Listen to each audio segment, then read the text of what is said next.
Right, hello again. Red Mechanic here, back for part 4. Building a mobile base stream. The last couple of streams, unfortunately I was plagued by internet issues. Hopefully we won't have that problem today. But, as you can see, I got most of it up and running. It's now off its building frame and just freely walking about. In fact, we have walked about 4.5 kilometers away from where I first started building this thing. He works pretty well, although he's getting slightly top heavy now, so that's an issue I may have to address. And at the end of the last stream, I had started building, well, I had more or less built a lift to get in and out of the base from the ground floor. And off stream, whilst I was trying to deal with my internet issues, I built the control system, or the beginning of the control system, to access it from the ground. And I've hidden a couple of buttons on the back feet for now. Might build some more on the front feet, but for now we have a door that opens, and when that fully opens it triggers a piston which drops it down, and then when that piston fully extends it triggers the loading ramp. And it works the same in reverse, and it's just a bunch of event controllers controlling it all. So we have a button here, press that, it lifts the ramp, that then triggers the piston going up, and then when the piston gets to the top, it triggers the ramp on this side dropping and the door closing underneath us. There we go. And we are now back inside the base. And I also did a wee bit of greeveling in here. So now this bottom is now a little crew cabin, and there's a 4-man bunk arrangement going on in here. So we've got a couple of beds, a little kitchen, just because why not, and a fish tank because I thought it was pretty. And I thought, why not have a fish tank? And there's a little bit of storage and not a lot of room left to do much else with now. And then we can go back up all the way to our cockpit, and I've done a little bit of greeveling up here on the flight deck as well. Added a few seats and consoles. I decided to change it to the helm controls because I've got a big bay window and I've got a kind of aircraft carrier boat vibe going on, so I thought, why not have these controls? And we can walk around, but we are getting a wee bit top heavy now. When we turn, as you can see, we are lurching quite a bit, so I am going to make it a spider. And I've started the beginnings of one of the extra 4 legs, and I've put in another set of event controllers into the little supercomputer thing. So those will be the controllers for the next set of legs, and the next step pretty much is to build those legs and see if we can make this thing a spider and a little bit more stable, but he's getting a bit wobbly now when he tries to turn. So we'll hop back down to ground level and use the lift. There we go, when that door fully opens. There we go, we'll drop in. And the whole thing is actually controlled by this sign turning on and off. Right, so we are back to ground level again, and let's retract the lift. just in case anything happens. Don't want to break it. There it goes. Right, so...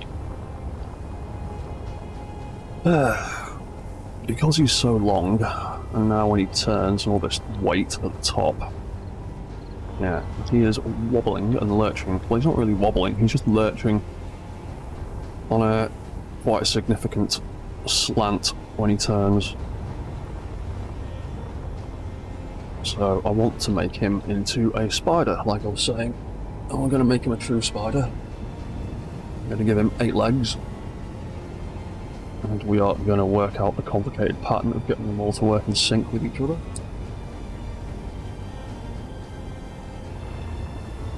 But I am more or less happy with that leg design.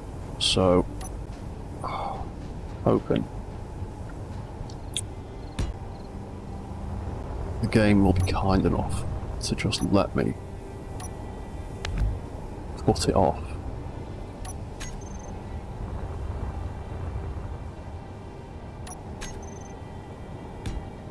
Fixed it a bunch of times instead of having to just rebuild the whole thing from scratch, because that'll be an absolute pain.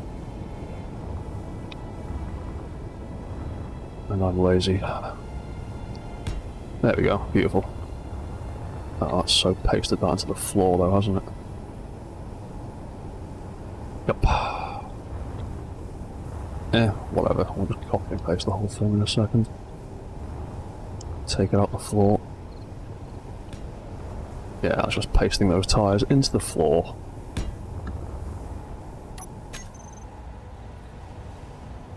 Get it up off the ground a bit. There we go. Yeah, that looks much more stable already.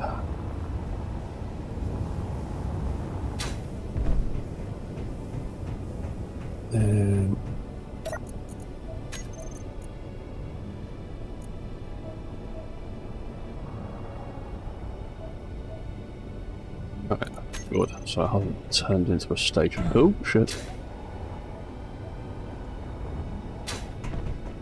Right, so that's the legs, more or less plonked into place. Now I just need to work out some angles.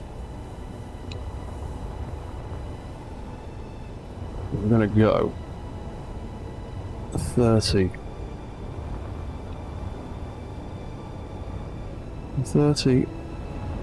to 0 either side.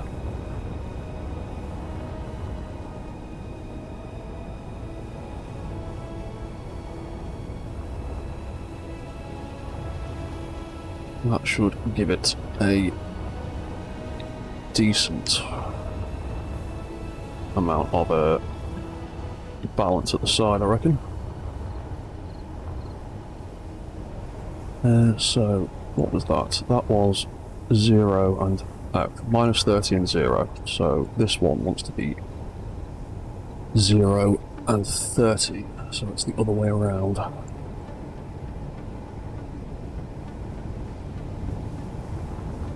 Did we put any... No, we haven't done anything with that yet, have we? What's that on? 100 million. Quite a lot of torque. But this thing weighs almost 600 tons now. So... I'm not surprised.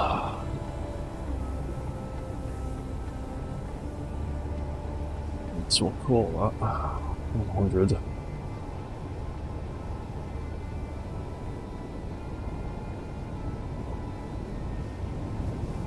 Give that some RPM. I'll figure out exactly what speed we need it to be in a moment. It's probably going to be something around 12 like the others.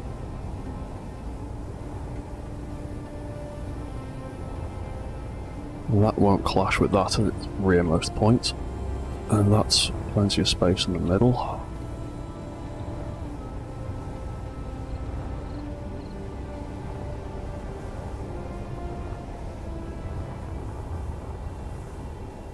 So we could probably have them in a resting position like that.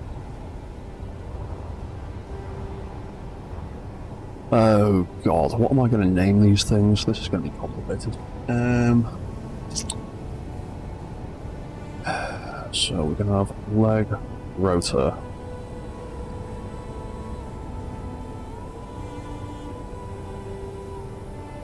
Got two middle legs on either side.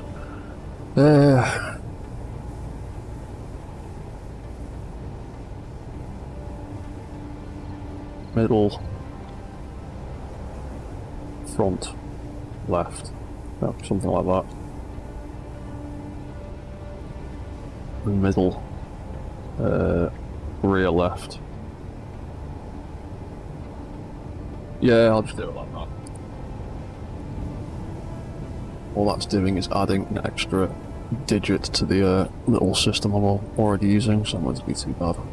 So that would want to be middle FL. I know, hang on. The leg hinge, mid front left, 0, 2. That would want to have shear inertia sensor on, so we've got a hell of a lot of weight going on. What am I doing with the other hinges? 50 million. Alright, we'll go with that and see what that's like. 1, 2, 3, 4, 5, and 6.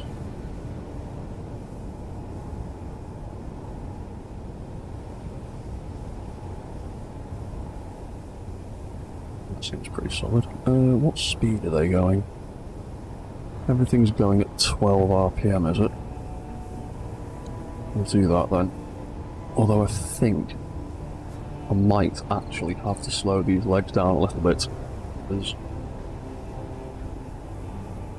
I think he's going slightly too fast for the amount of mass he has, and his stopping distance is becoming increasingly problematic.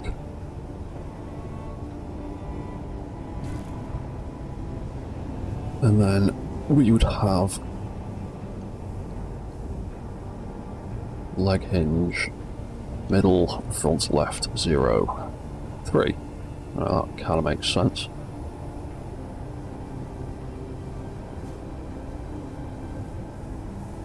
I can lift that high. I can lift that high. That's a decent bit of clearance.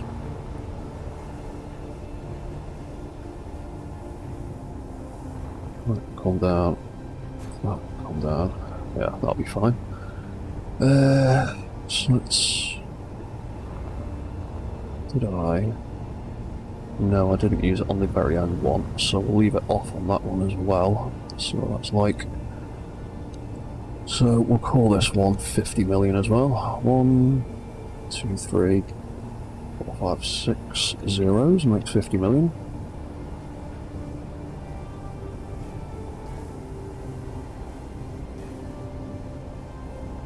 It's getting a decent bit of friction on the floor. That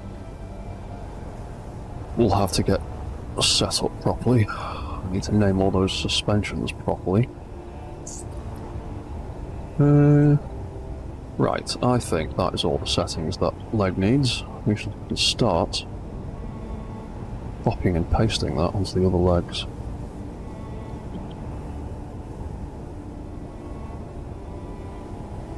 So that could be middle, rear, left.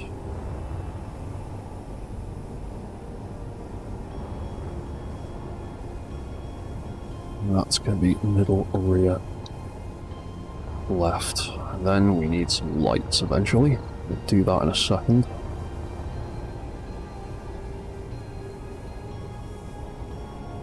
That's middle, rear, right.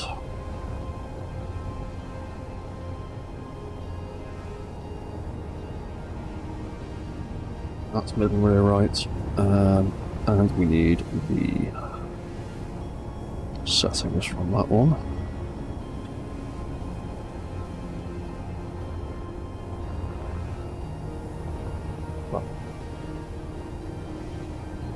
And that's mid front right. That should be middle front right as well. That's middle rear, and that is middle rear right, 0, 2. Right, and then because these are rotors and those are opposite sides, I should... Oh, let's name that. leg rotor, middle rear left 0, 1. And that wants to be 12. So it matches all the others. Right, because they're rotors, I can take the settings from the back left and put it on the front right.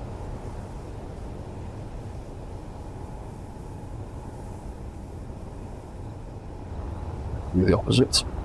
I can take the front left settings and paste them to the rear right.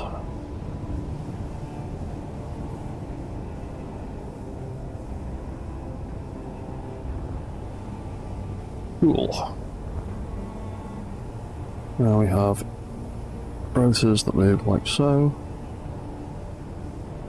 middle hinges, knee hinges, and foot hinges. Those suspensions probably getting a little too much friction for sweeping legs. They need to come down a bit, so let's sort these suspensions out. Suspension. Middle, front, left. That'll be fine, that'll be fine. For now, it's just that needs to change. Everything else can be sorted out later. Actually, we'll bring that down to 0, because we're not going to need that anyway.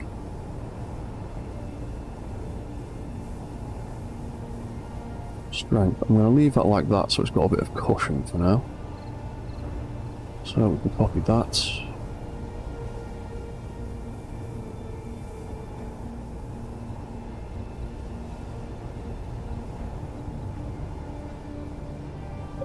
Middle, rear, left.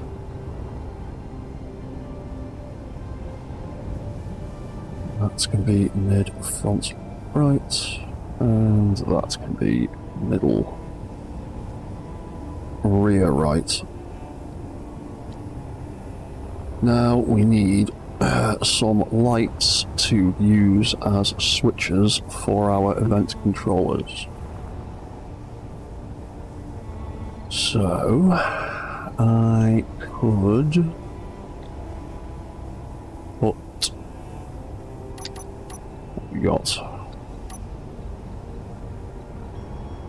Oh yeah, awkward there, don't we? You know what, sod it, that'll do. So we'll have that controlling that rotor. That controlling this hinge. That controlling this hinge. And that means I can edit the foot if I need to later without breaking things. Cool. Right. That'll do for me for the moment. So we've got one there. Do one there, one there, one there. Rotor, knee. Ugh. Ugh. Damn it. I knew that would happen. Oh well. Easily fixed.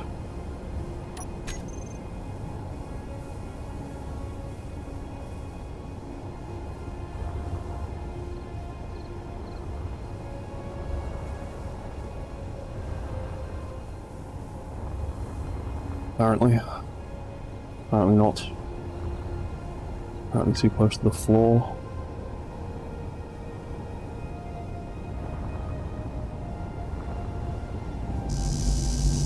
Or you're just going to be a dick. Fine, be a dick.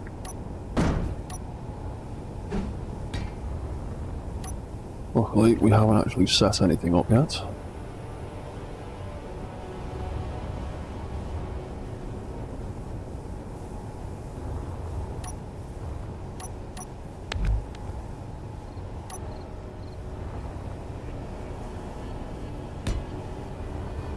Right, problem solved. That was 55, wasn't it? That was 50. There we go. Right. Let's not accidentally drop anything off. Right, so we just need the colour settings more than anything. Copy all. So that'll be leg lights.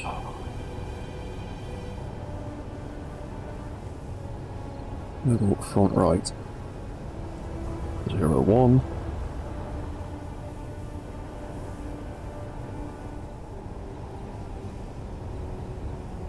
Two.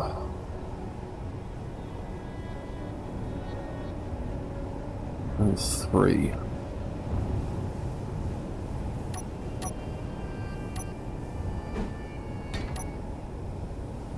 And then we will have the same for the rear right leg. So copy.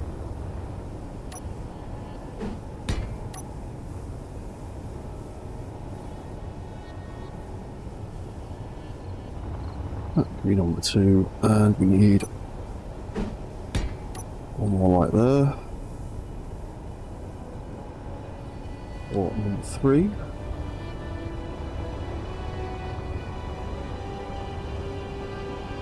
Yeah.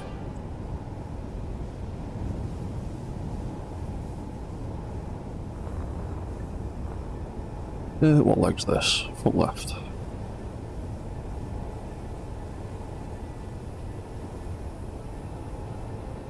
VFL. Do copy.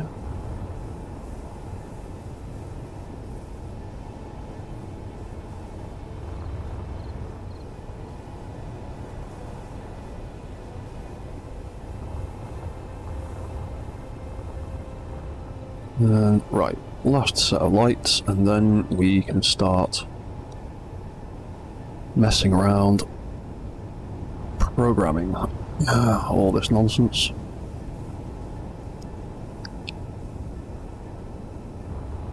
Number 2, and finally that one is number 3.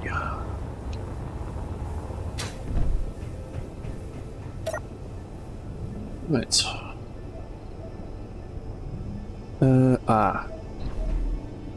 Do think I still need to name all of these, don't I? Yes. Certainly do. Right. Controller. Leg, mid, front, left, 0, 1.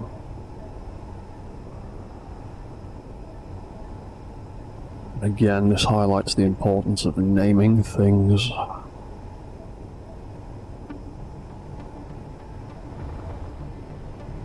Naming things in a way that makes sense to you, so you can easily reference stuff later.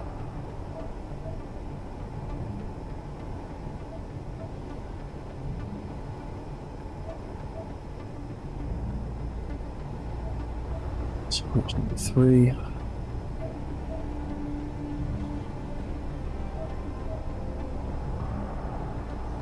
That's rear right. Number 1, number 2, number 3.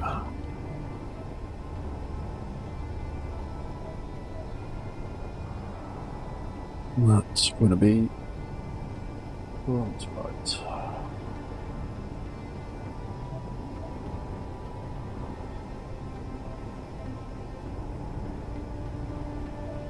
Number 2, and number 3. Right. More complicated controls. Let's do some spectator mode, so we've got a better view of what we are messing around with.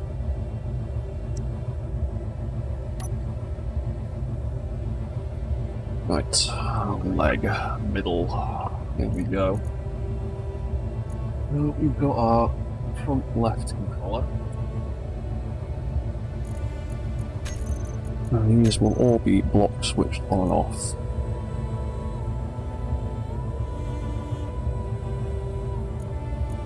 That'll be that one.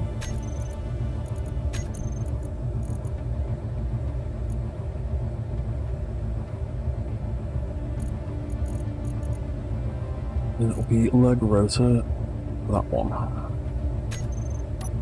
So that will reverse. That will reverse. Now turn that light on and off. Makes that rotor move.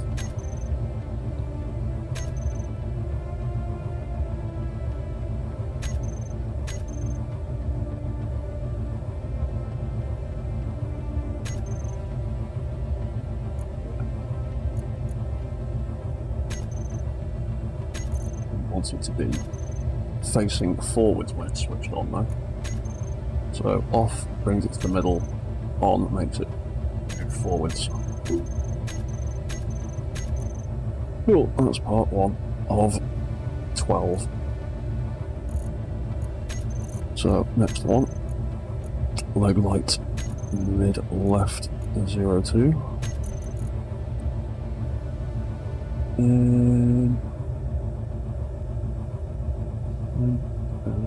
MFL 0.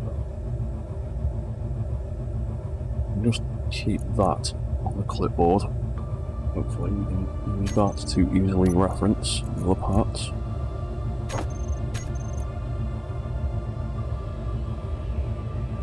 Yep, so turning that on lifts it, turning it off drops it back down. Cool.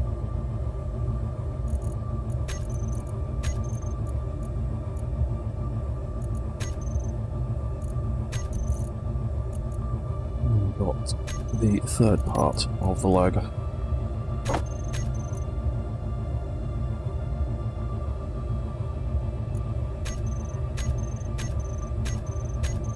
Right, cool.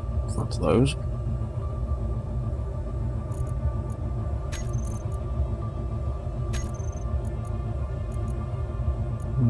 Right.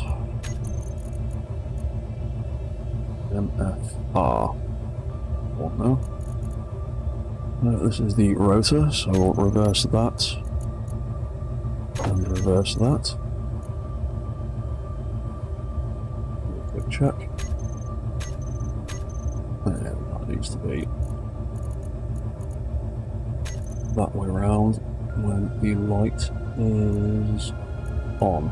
So off, back, on, forward. Cool.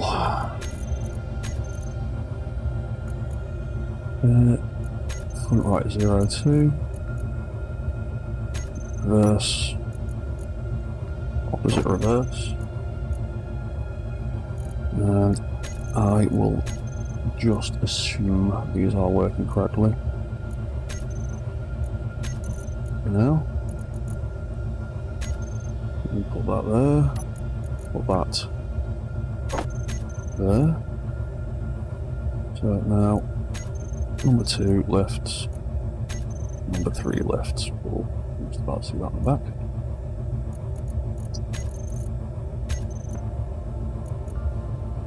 Yeah, mid rear left.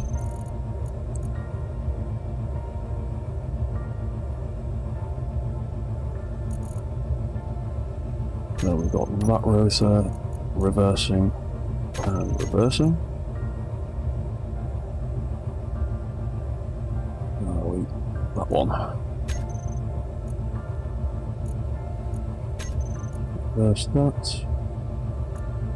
So off, on, off, on. Cool. Lock switched on and off. Mid rear left 02. Mid rear left 02. Reverse. And reverse. And then we'll do number 3. That's typical. Leg light mid rear left 03. Hinge mid rear left 03.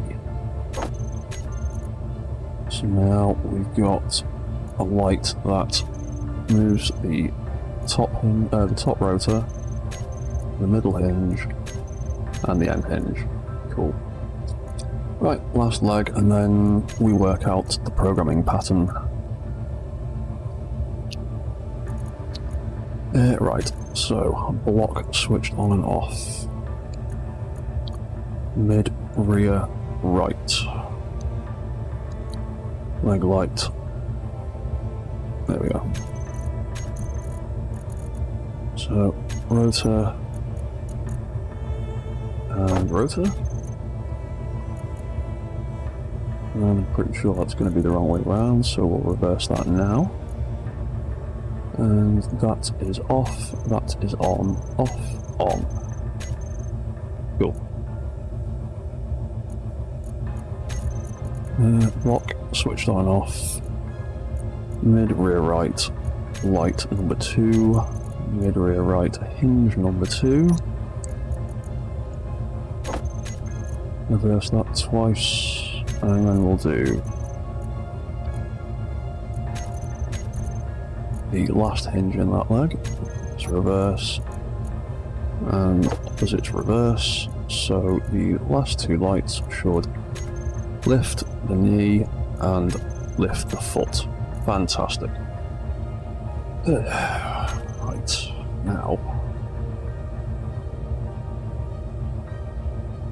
now's the complicated bit. We need to work out the walking pattern. So, what I need to do is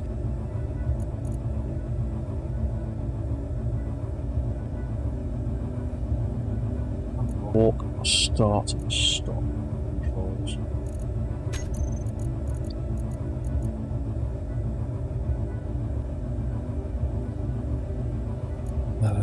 Let's just take that out of there for a second. We'll do the same with that.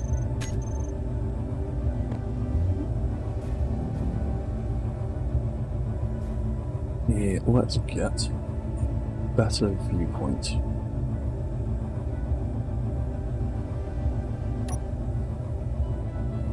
So, walk, start, let's trigger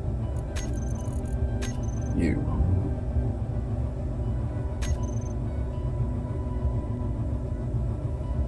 So you're that way around. Which would mean I would want to start with these 2 in the middle, and those 2 on the outside.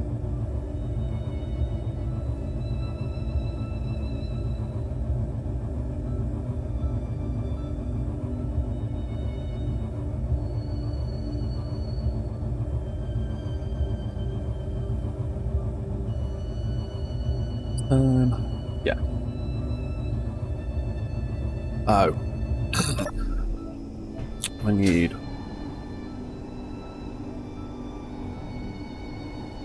goals for them, don't I?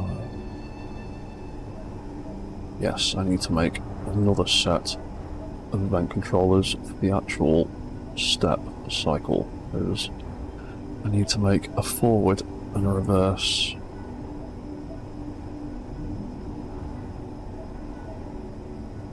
I need a forward movement, a return, and a reverse movement. Right, so, more event controllers. Go on then.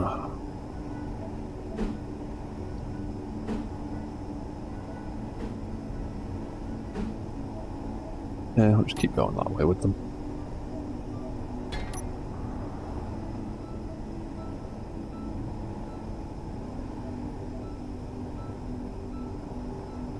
So I've got 2 completely different sets of leg setups now. I've got inline legs moving forward and backwards, and I've got sweeping legs sweeping around the outside, so it's going to be a bit tricky trying to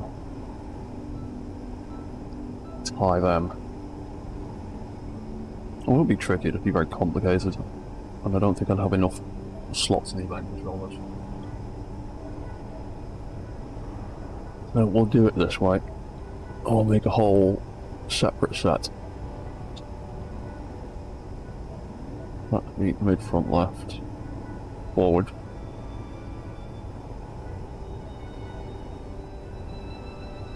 That one can be mid, front, left, return.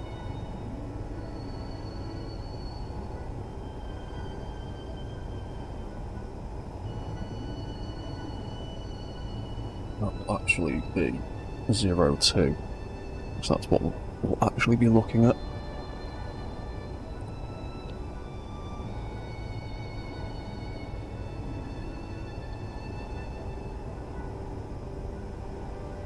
That one can be for the reverse controls that we'll set up later. Cool, right. This kind of makes some sort of sense now.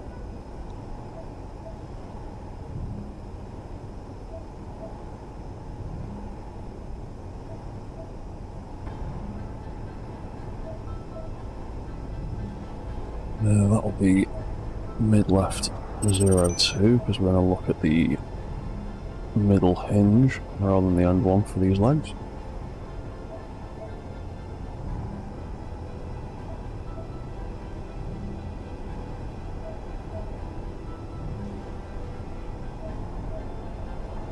Right, cool, so that'll be that.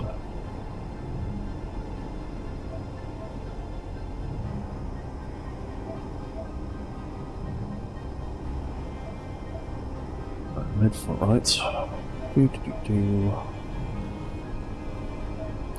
Yeah, this is why I build these little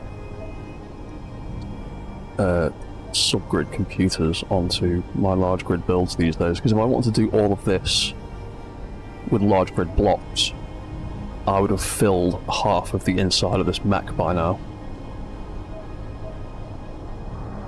Because the large grid counterparts to all these control blocks don't add any additional benefits. They're just like 10 times the size and weight.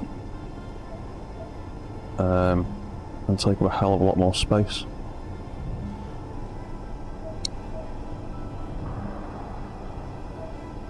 So I would rather bung in a rotor or a hinge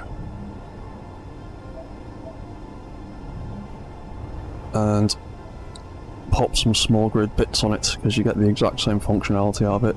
Same thing goes for turret controllers as well. There's no benefit to having a large grid turret controller on something if you can get away with doing something like this. All got the same settings at the end of the day. I don't think the large grid ones can aim any further. I think they're all still limited to 800 meters.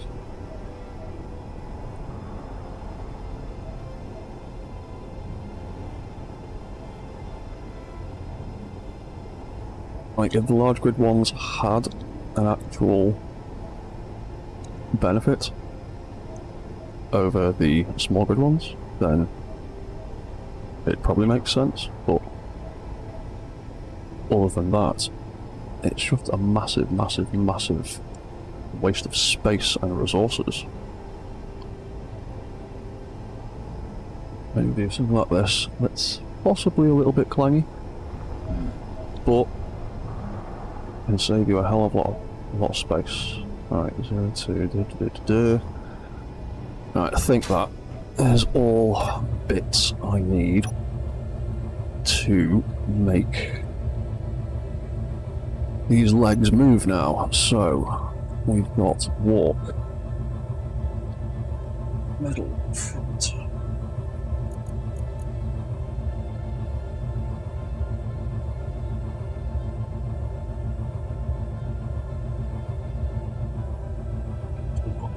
Forward controls, the return controls, and the reverse controls.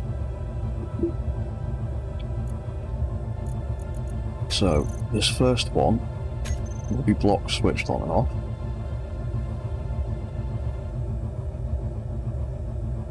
And this will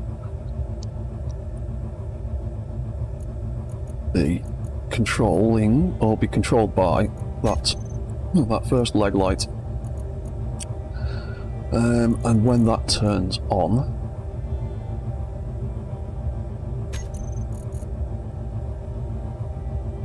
all it will do is control lights on the leg that we've just built. So when that light turns on, we want these two to also turn on and off. So we'll have that set like that. So if I drop these leg lights onto here. So we've got front left, front right, rear left, and rear right. So that now does that, but we want it to drop to the ground before it pulls back, otherwise it's not doing anything. It's not really gripping the ground or doing much of anything, which is what we've got the return controller for. Now that will be set to angle changed, and that'll be mid front left 02. It'll be looking at that first hinge in the leg.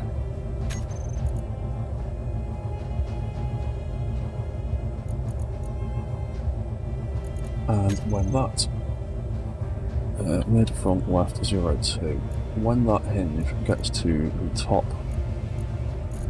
of its movement, it will automatically drop back down again. So when it gets to just before 50 degrees, we'll have it come back down. So greater than, we'll say 45 for now. And when it reaches that mid front left, it will turn off both of those lights. So now when we do that, the leg automatically drops in, but as you can see, that's a little bit too quick.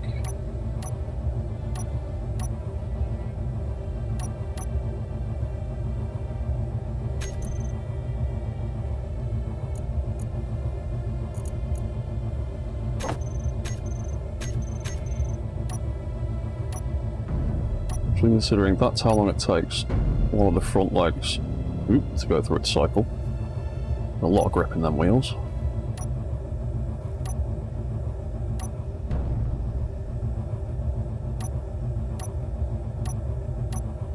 So let's slow down those two leg hinges mid front left 0, 2 and 3. They're both travelling at 12. Let's make them both, put them both back to 6 now. Hang on.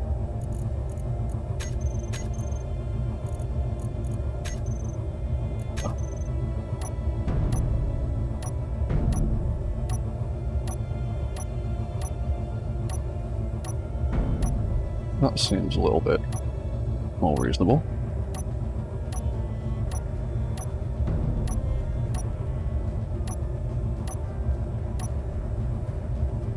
Cool. So that's the front left leg sorted out, or the middle front left leg.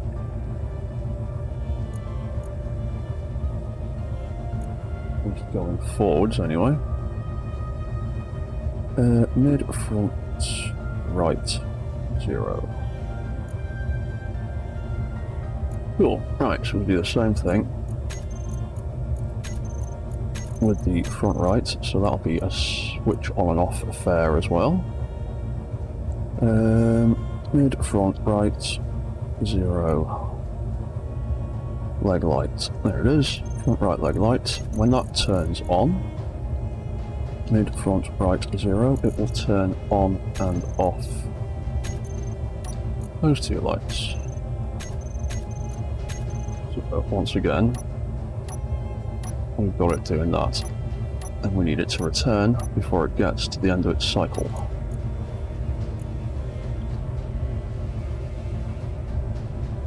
Mid front right. First of all though, we are going to slow these hinges back down. 12 was a bit much, we discovered.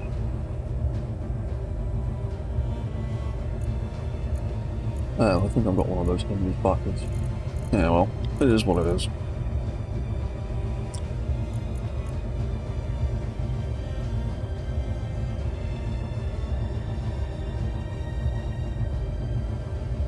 Mid front right 0 to return.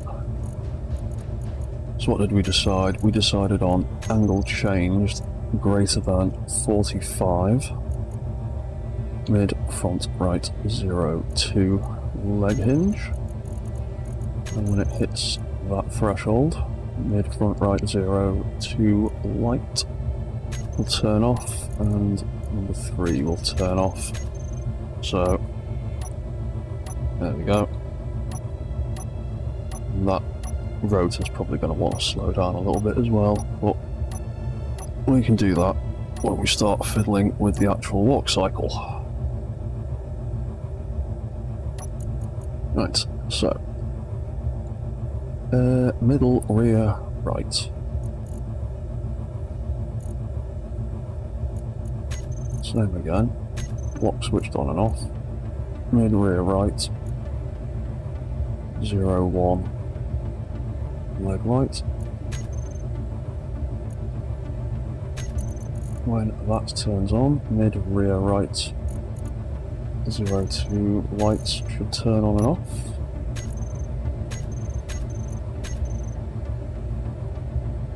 That one. That's the one. Mid, rear, right, 0. To return will be angle changed. Once again, greater than 45. Mid, rear, right, 0 to hinge. Mid, rear, right, 0, 2, and 3 lights to turn off. Oh yeah, mid, rear, right hinges need slowing the heck down. That can be that. That can be that.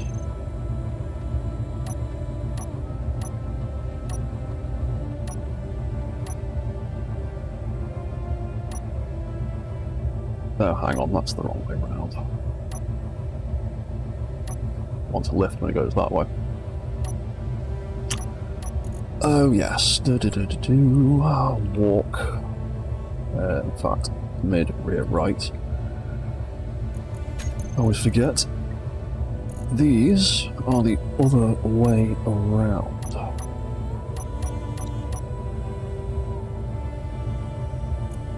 So, mid, rear, right. That will be off and on.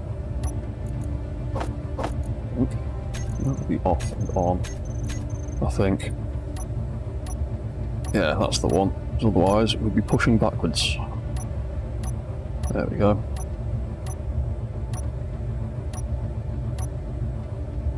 Cool. So those two now have a little walk cycle like that. That should hopefully work in conjunction with the front, with the other set of legs. And we just need to finish doing that one. So mid, rear, left. You can be block switched on and off. Mid, rear, left. Light. There you are. Mid, rear, left. So you will be off and on. And you will be off and on. Then the return will be angle changed, greater than 45, because if you have it set, if you have the target for angle change set on the actual limit of the hinge or rotor, it can cause problems. Especially if the torque or the velocity is too high on your hinge or rotor and it wobbles and jiggles when it gets to that angle threshold. It'll cause this to go all wiggy, so I dial it back a little bit from the end of the rotor or hinges limit. So return mid, rear, left, 0, 2. When that hits its threshold, it drops that and that back down. So now we can push back And then we lift up, oh yeah, those two hinges need dialing down. Oop, that's dialed down too far. 6 and 6. So now we've got a leg that does that, a leg that does that, and in conjunction they do that. And all 4 together. There we go, offset them. There we go. So now there's a separate little walk cycle for those 4. And that just needs to get tied into the rest of it. Right, so walk, start. That back eventually. That is the front legs, and the rear legs should go into the position they are in now. So it should be off, on, off, and on. There you go. And that'll put all the legs into that position there.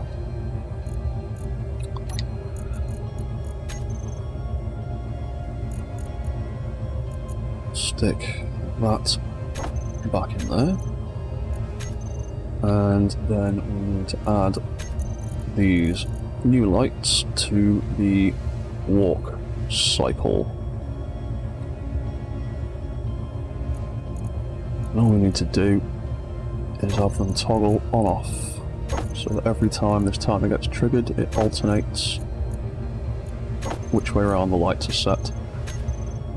So hopefully now when I hit the forward key on our controls, that's the wrong button. There we go, and those rotors in the middle definitely need slowing down. They are going slightly quicker than I'd like. But they're in sync with the main legs. But yeah, those middle rotors definitely need slowing down a bit. Might even make them 6 RPM as well.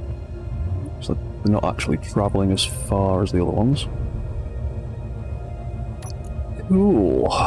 So leg rotors. M for middle.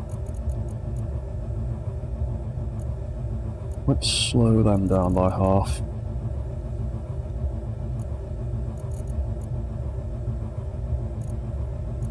See how they play.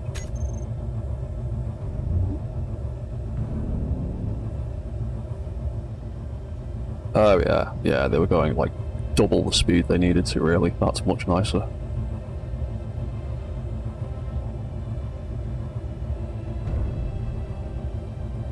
Might actually need to make the hinges on those legs a bit slower as well, so they're coming down a bit too soon. Yeah, they're coming down before they've got to the end of their cycle. So, leg, hinge, M. Let's make them.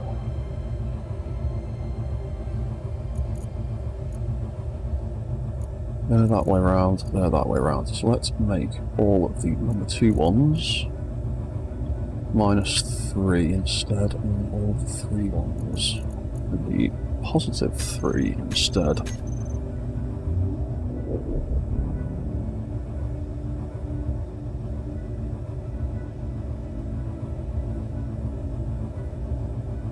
Oh, that seems much steadier, doesn't it?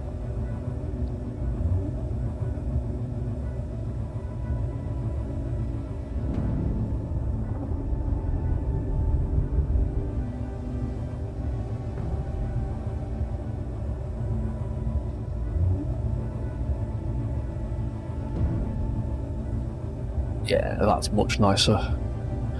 Right, I need to quickly set up the reverse controls then. So, reverse, we've got these. And they are very simply going to be exactly the same as the forward controls, just the other way around. They'll just be mirrors. So, block on and off. Be on mid, front, left, 0, 1. Leg light. Where have you gone? There you are, that's you. So select actions, mid, front, left, 0, 1. So this will be the opposite. So this will be like back legs. So off and on, off and on. And that's all we need to do for that, because the return switch that we made will be able to work for forward mode and reverse mode. So all we need to do is set this up now for each of the legs, and then add these into the walk controllers. So we've got mid, front, right, 0. Leg light, where are you? There you are. Mid, front, right, 0, light. So that can be off and on, and that can be off and on. Then we've got the rear ones. That'll be, again, block on and off, mid, front, mid, rear, left, light, 0, 1. This will be on and off, mid, front, left. So that'll be on and off, that'll be on and off. Where's the last one? There it is. Bum, bum, bum, bum, bum. Block switched on and off. Mid, rear, right. Where's the light? There it is. That. Mid, rear, right. On, off, on, off. Now I just need to throw those controllers into this setup here.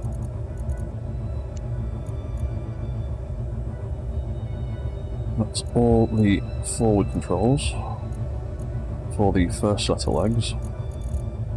That's all the leg lights. That's the walk controls, so I'm probably going to want to bump this all forward one page. Bit annoying, but that's what happened. So we need to bump that forward one, so that can turn on and that can turn on. And then we've got our leg light set up. Leg light 0, 1. There we go. So we've got front ones and we've got the rear ones, and we've got the middle ones. We've got on, off for the first set. On, off, middle, rear, on, off. It's the opposite for those ones, so off, on, off, and on. Right, let's take those out of there. And I can put our other walk controllers in there.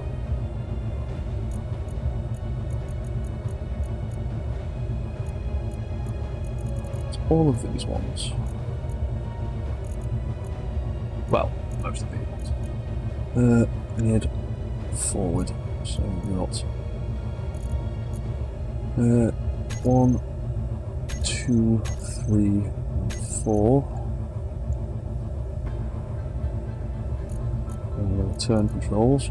1, 2, 3, and 4. Do the same thing for reverse. We need to move that along one block. So that'll turn on, that'll turn on. That'll get deleted. Leg light 0, 1. There you go, there's our 8 legs. We've got off, on for the first set, which would mean the other set want to be the opposite. So on, off, on, and off. Oh, bugger, I've done it on the wrong page. Oh no, I haven't. I just undone that. Off, on, off, on, off. Yeah, that's the one I want to get rid of. There we go. Right, walk, rev, middle, on, and on.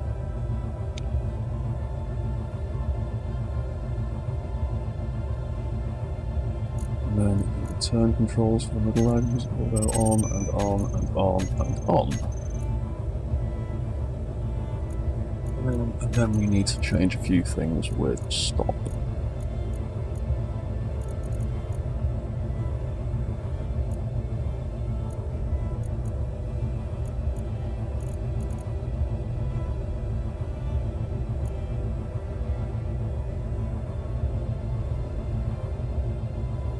Yeah, so we'll take all of these out.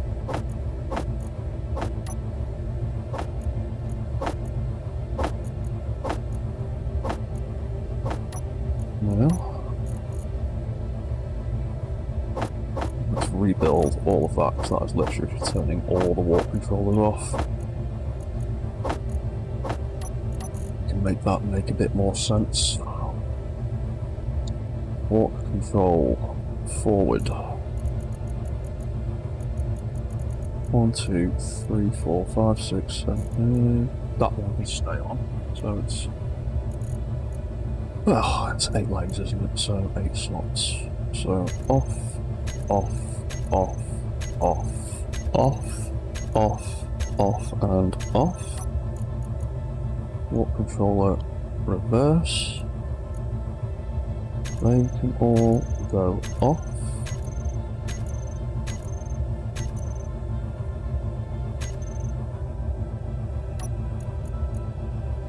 And then the turn controllers all get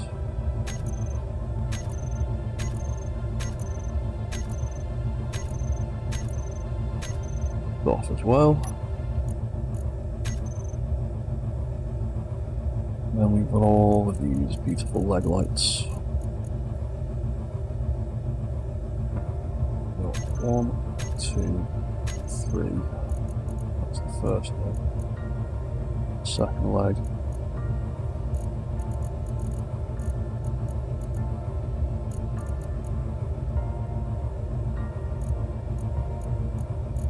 So we'll do it like that. Make a bit more sense.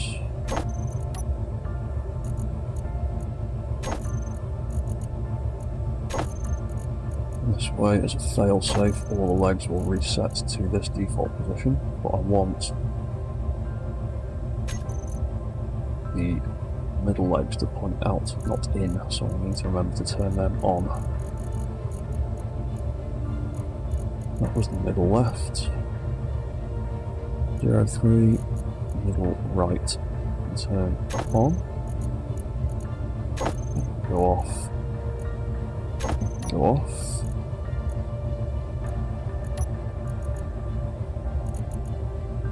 Front. There we go. On, off, and off. On,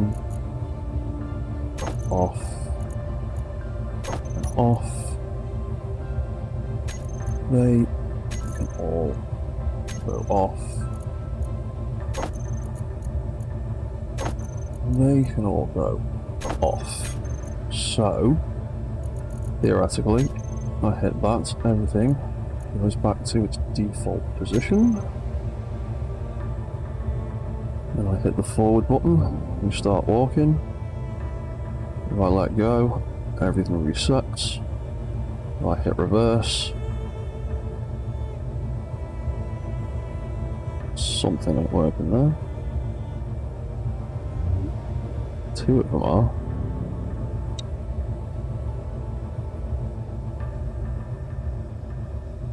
they're working fine. Oh, I've missed something in those controls, haven't I?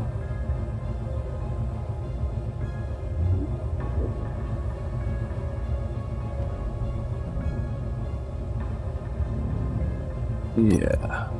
Ooh. Got weird little legs there. What? Reverse. What have I screwed up?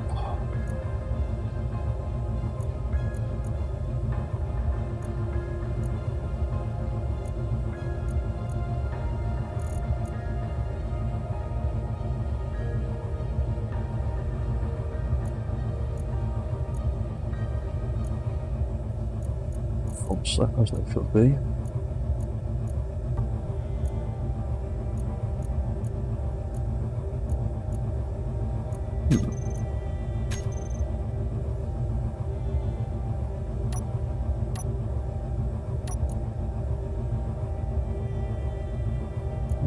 Let's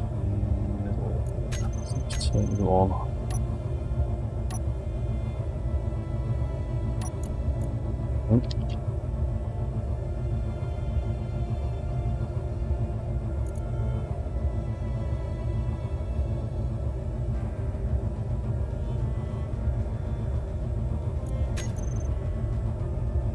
New and new.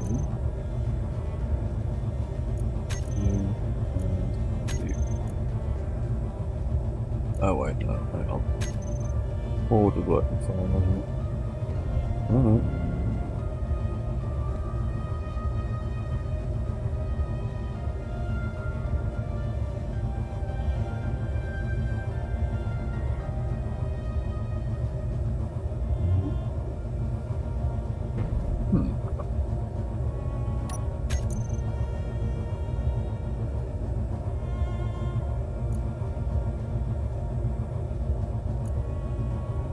And front left.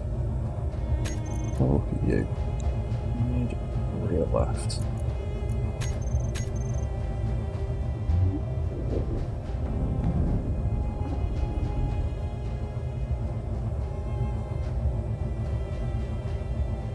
You're definitely turning on. But you're not working as you're supposed to. What's going on there?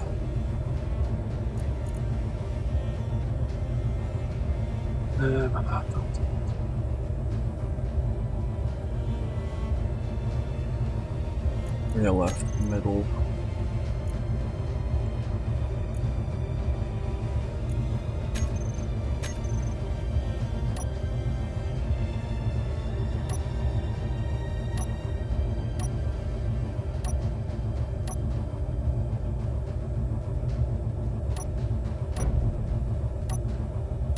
Oh, that's what's going on there. I've screwed up a control. Rear left.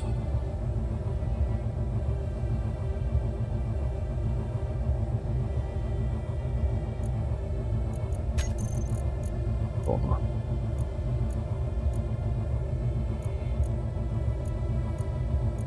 No, it's fine.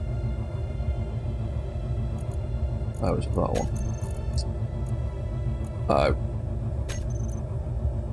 Yeah, there we go. That's the problem. I've put front left controls in the rear left controller. Mid rear left. There we go.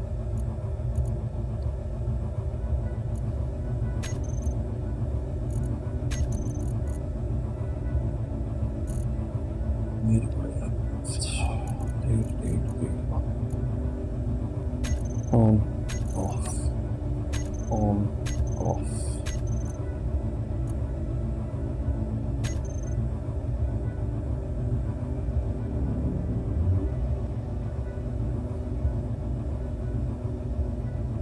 Working properly. There we go. I'd just gotten some controls confused a little bit. There we go, we now have 8 ridiculous legs. Ooh. All bouncing around the show a little bit.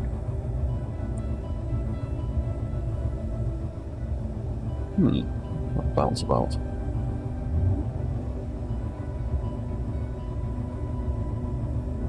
Probably the strength and friction of the wheels.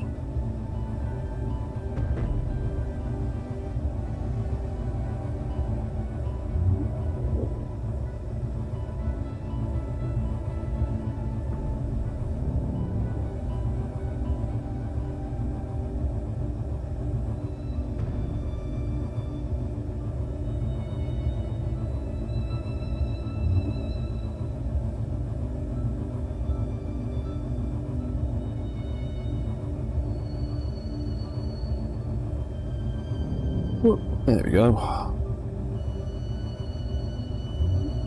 We've got 8 functioning legs.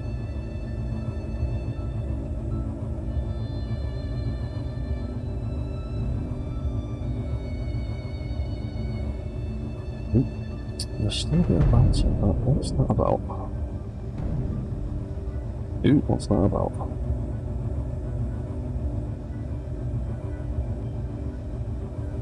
Why are you leaping 30 feet into the air?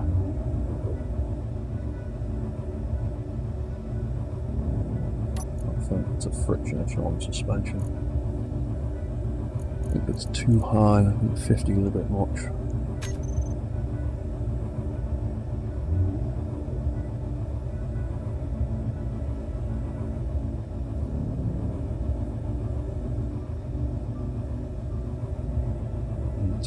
Pushing into the floor a little bit with the feet, so I might need to change the angle of them slightly. As it walks backwards, it's so back heavy, it's tipping back and pushing into the floor and kicking off the other opposite direction, I think.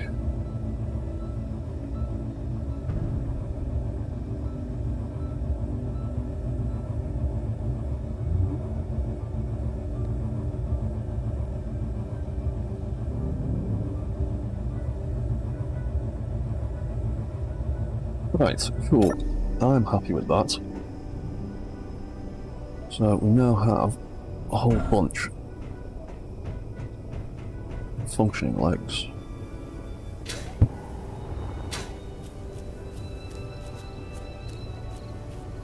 Cool. Oh, and that means I can do a little idea I wanted to. Because originally I was just going to have like a big sort of catwalk along the side, either side. But then I needed to take it out to get these feet in. All these extra legs. And there's a few things I wanted to change now, but I've got all that in place.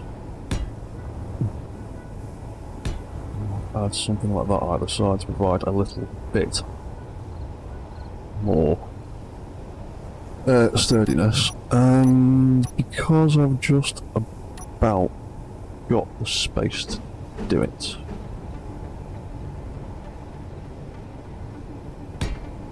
I am going to stick a little bit of a catwalk out here anyway, because I can probably just about get away with shoving one in here. I've got a block and a half either side. We could put something like that there. Could we? Will you let me? Oh, no I can't, because that's there, isn't it? Damn, I forgot that cover is taking up this block. Oh well. We'll just have an end one then. And it will just be like that.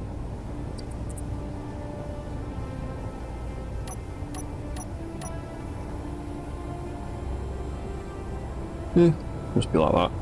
And just have a little door at the side that you can look out from. Possibly shoot from.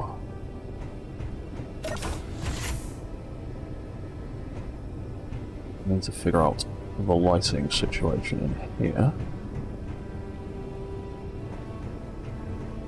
And I also need to think about resource collection for this thing. How would it collect resources? I also had to move the gyro controls a little bit to fit the lift in. So that's all up in the ceiling now, so it's out of the way. But in area, not a single refiner, single assembler. What's going on with my mouse? I need to get a new mouse. It's dying. We've got a couple of O2 H2 gens and engine for power. I would like to put a H2 tank in here somewhere. Oh, hello. Hello, what's that? Clarenivold? Please correct me if I'm butchering that. What's that you're saying? Oh, cheers, man. What's that? You glad you had a chance while you wasn't feeling well to see this? Oh, no worries, man. I stream quite regularly, and I do all sorts of silly things with robots and space engineers, so cheers for the sub, man. You can expect plenty more of this kind of thing in the future. At the minute, I'm trying to basically build a robot base. I've seen lots of people posting things about mobile bases on Steam and stuff lately, and they've all been big things with wheels, like big tank track type bases or flying bases. I wanted to build a walking base, because I'm the kind of lunatic that likes putting legs on things. So for now, we've got the basics of a control center, a little radio tower. It can walk forward and backward. It's got a gyro WASD turning system in the middle.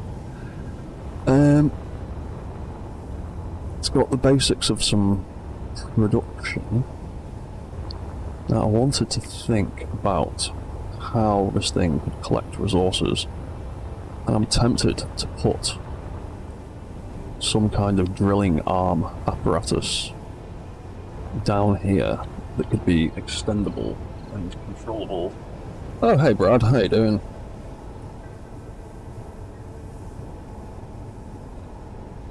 What's that? Terrestrial Locomotion Interarachnids. Joseph C. Spagner. It's an old paper. Ooh, that probably would be interesting to look at. And I have actually looked at stuff like that in the past when trying to figure out these animations, and spent a lot of time looking at videos of how bugs and things walk. I have got a little prototype mech that I've been working on with mixed results that has more realistic spider-like legs in that it sweeps, but its foot actually traces a straight line rather than arching round the mech. And it's a really complicated thing with lots of hinges and rotors in it, and kind of works at the moment, but still a bit janky. But I have actually looked at stuff like that in the past. So I want to build a drilling arm so this thing can drill at least a little bit. At least scrape things out of the floor. So this is only 3 blocks wide, so what are we like? Damn, it's there, isn't it? Nope. Oh, damn, these don't have one on the bottom like the other ones do they? I forgot about that. The industrial ones look cooler, but they're more awkward to build with. Right, well I definitely want to put drilling arm about in the middle. Like that, or something. Where's the nearest conveyor connection? We've got that there. Wanted to leave that space clear so I could access that for module stuff. So... Ugh.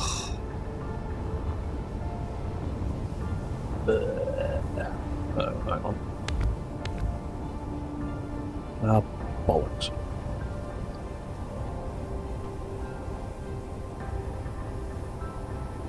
I might have to have it further back then. Put that back in so nothing breaks.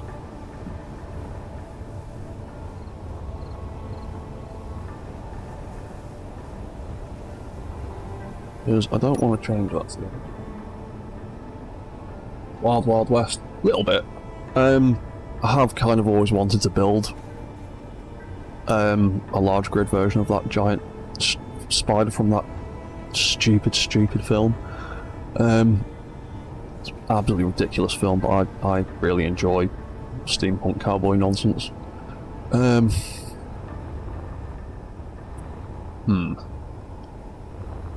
I really like these refineries, but I don't want to build it upside down because that'll look stupid and that won't work properly.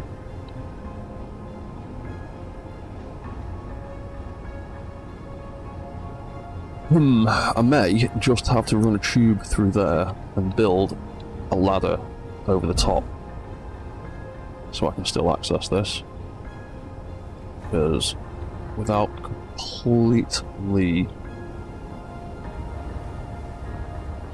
butchering stuff, I'm not going to get an arm in there where I want it nicely.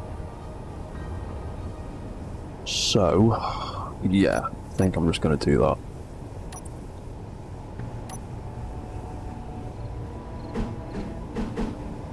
So we'll have that there, we'll have that there to attach the arm thing to. And then we will fill that gap back in like that for now. And up here, ultimately, my plan is going to be something along the lines of that for now, with a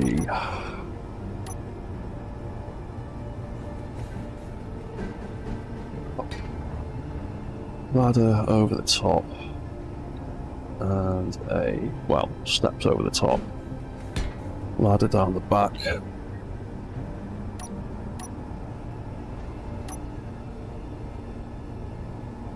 we could have that in the middle, so we can still access modules and things if we want to equip them to that. And then this is tied into the... that's tied into that, that's tied into that, that's all conveyed up. Cool. Right. Ridiculous drilling arm thing. I want this thing to... I want to build it kinda like...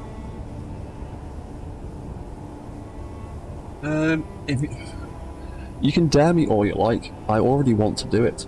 The question is having the time to do it, along with all the other ridiculous things I want to do. Trust me, I've got a long mental list of all the stupid robots that I want to build in this game. And it's just a question of getting around to it. Maybe 2 drill arms to resemble mandibles.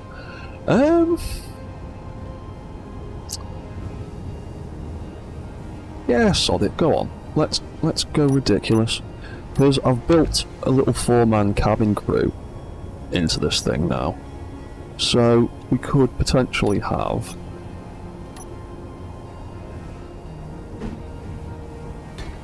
one arm there being controlled by somebody,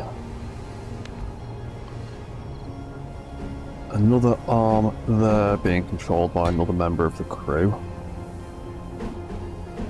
and then that's conveyed up in the middle. And then we could build one arm there, and if I quickly run back up to the control tower, you can see that I've already prepared some crew stations. So yeah, I reckon that'll be a good idea. You know what, I'm not going to go walkies with the lift down. In fact, I should probably figure out a failsafe to stop this thing being able to walk while the lift is down, because otherwise it could just get smashed off.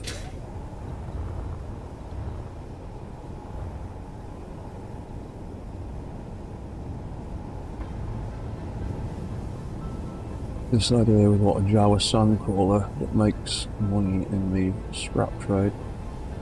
That's another thing I'd love to try and make as well at some point, like things like the Jawa like scrap trawlers and stuff like that. Like, I'm absolutely sure there's about 6 versions of it on Steam and Mod.io already, but it is another thing that I'd like to have a go at building at some point.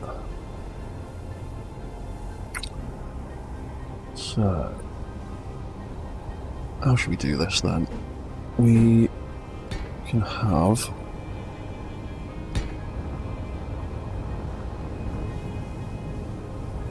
a pair of hinges like that, rotors rather, and we could have a set of them like that.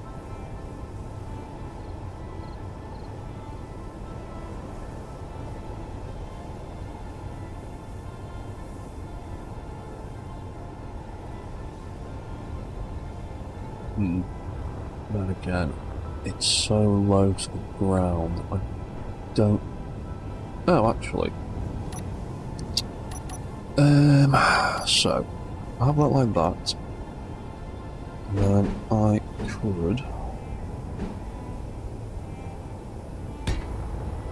Yeah, that's not a massive amount of ground clearance for doing what I was thinking of doing, so I will pop these hinges the other way around, because we're actually quite low to the ground for the size of these blocks, so I probably won't be able to get up to tuck underneath like I'd like to.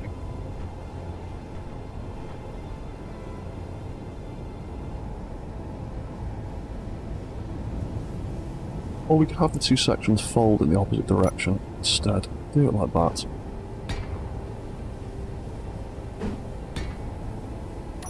So we can have that, or like that. Let's push that forward so it sticks up. We could chuck 1, 2, 3.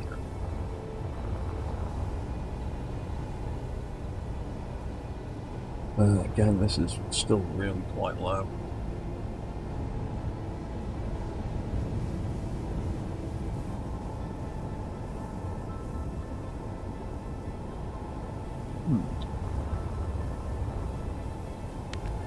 What if I start it from there?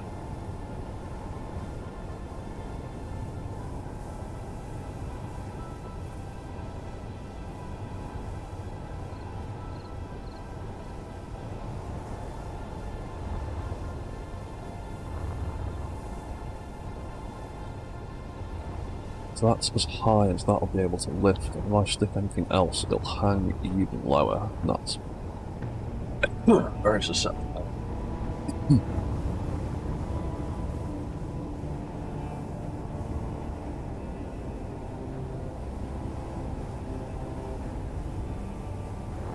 So, if I maybe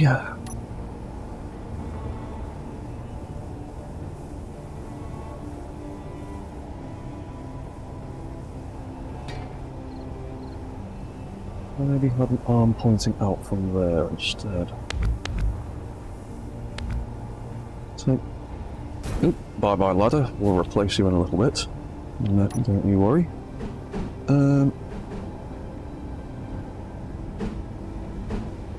Let's have that in the back, because I like having some of these bits visible. Oh, hey Bipolar, hey Jonah. Oh god, yeah. Advanced rotors.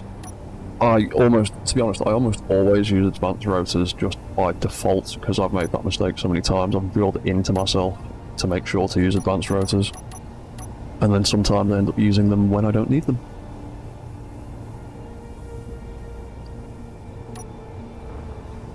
So, let's try a slightly different configuration and try and get a bit more ground clearance.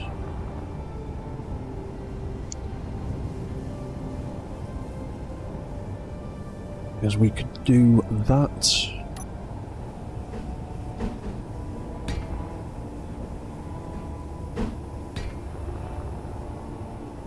Do that and that. Instead of that. Because that's just too close to the damp floor.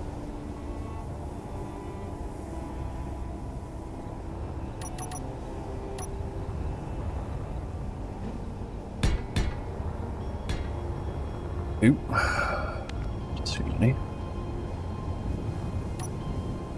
Because I've got a stupid idea in my head that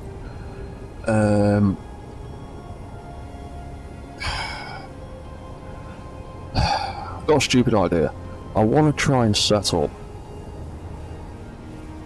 a control system where you can use, because obviously you can't use two turret controllers together in unison without scripts. I'm trying to do this all vanilla.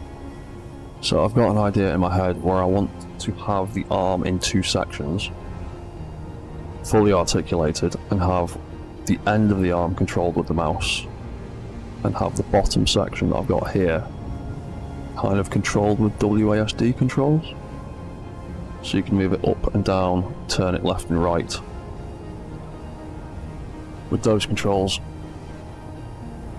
I'm just trying to figure out exactly how I want to do that, so that might be a bit trickier.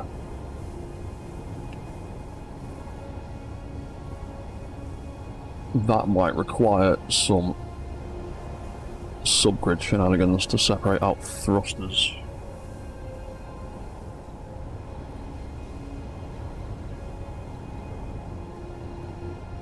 When there's a will, there's a way. And if not, I can just use two turret controllers and just do it the awkward way.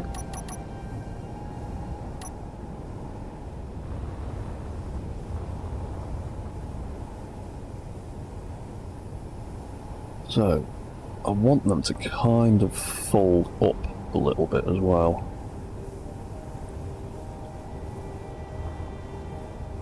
We can have 1, 2, 3 might actually be a bit longer than I need, but I'd rather have drill arms that can reach a long way than end up being all short and piddly. I'll have another one of them. One of them. That is getting a little bit longer than I'd like. And then that I'd like to be able to fold up underneath, almost like praying mantis kind of thing. Then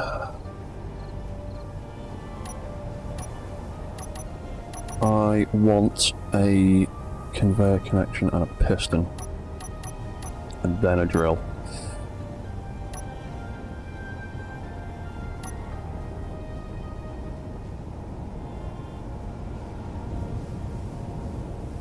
Or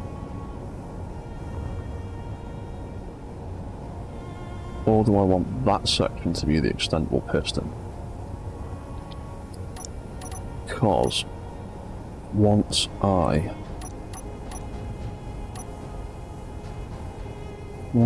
get a conveyor on the end of here and a piston in there, And then a drill on the end. That's going to be real long, isn't it? Oh, I got block tools on here. No, I haven't. Stick that there. To drill, it's quite long.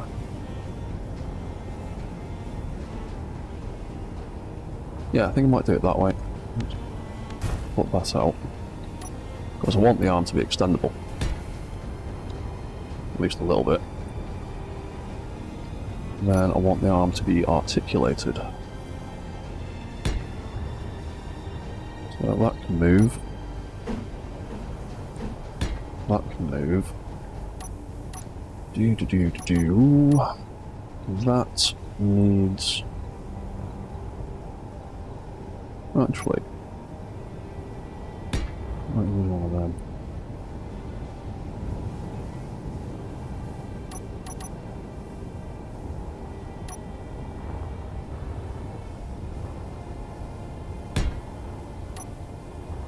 Drill on the end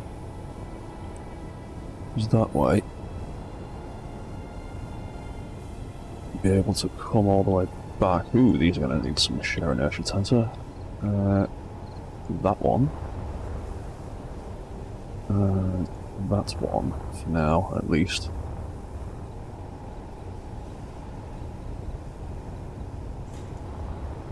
That'll be able to extend out.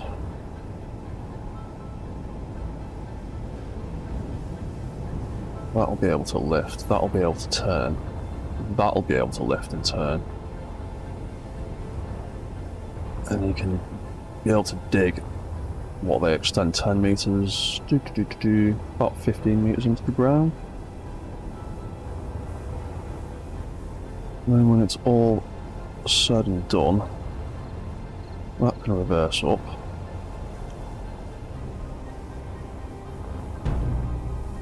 That can scrape the ground, nice.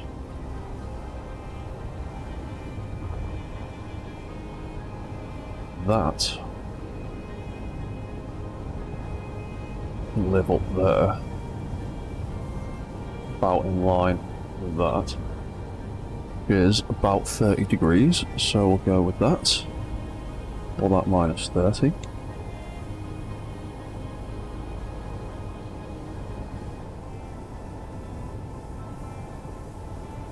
Don't know if that needs to be 30 million. Just that.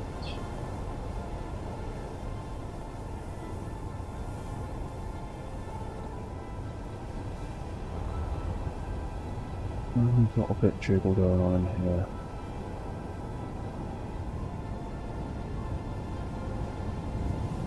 Is that because you're pushing on there? Let's dial that back a little bit.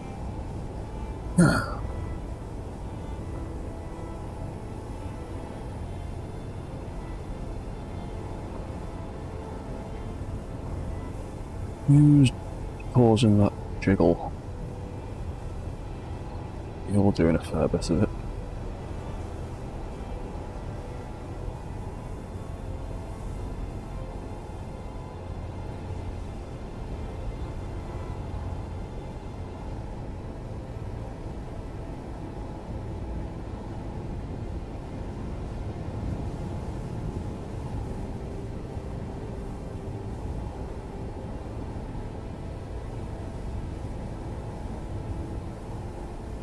Yeah, let's bring some of these down.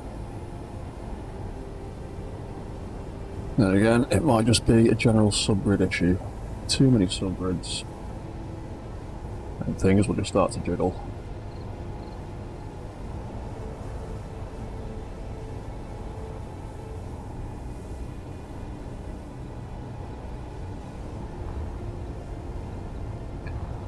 Jiggle a bit for now, sod it.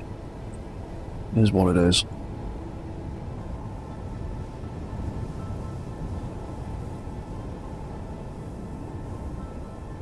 Meh. Right. So... what do we want to do, limit-wise?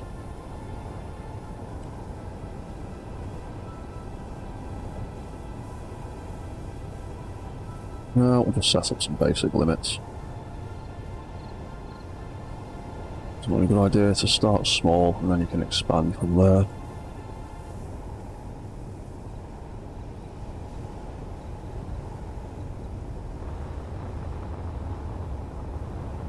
So yeah, could do something like that, I suppose.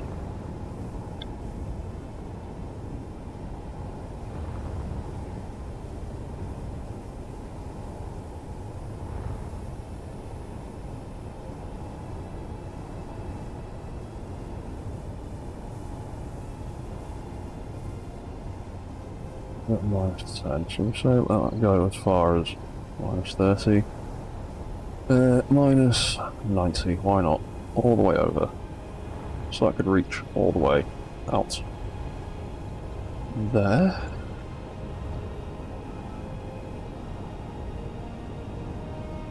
Have that able to extend all the way out so it can go completely straight. That can obviously reach out to its maximum distance.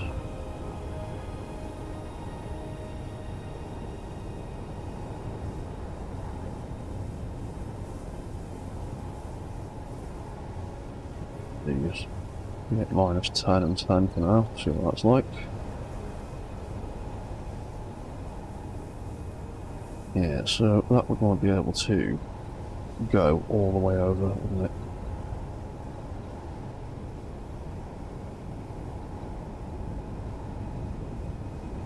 Yeah, be able to reach that far.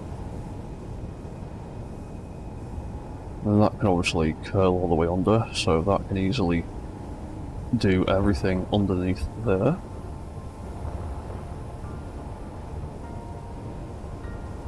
Oh, and obviously that's on the wrong angle now.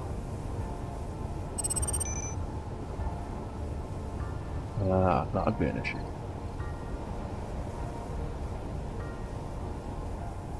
Ah, you know what I might do? I might tempt Clang even more and put a second piston in there.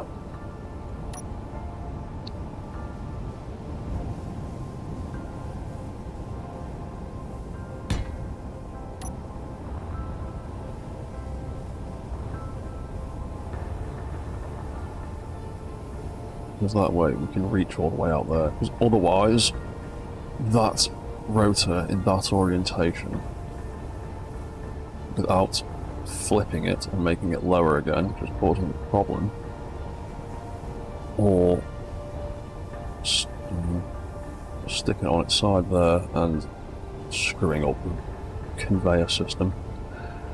Without that hinge would only be able to lift up and down, so it needs to be able to do that to sweep left and right, but then that isn't far enough to reach the ground. So we can have a second piston so that would be able to actually get into the floor a little bit, sweeping out at that kind of angle. Ooh, that's got some model.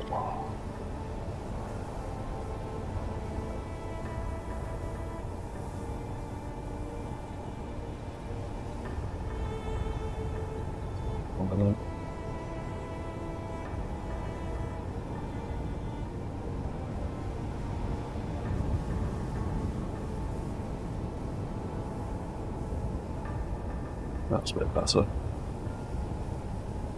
Kind of hurt. Got a subgrids and weight in there. Oop, that's not enough. Yeah. Yeah, that'll be a bit jiggle there.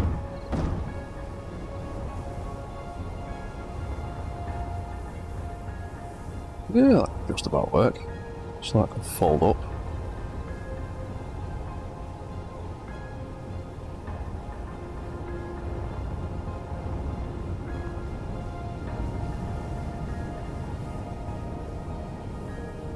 Reverse.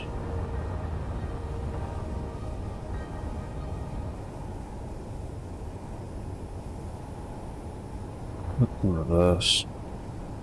That can reverse.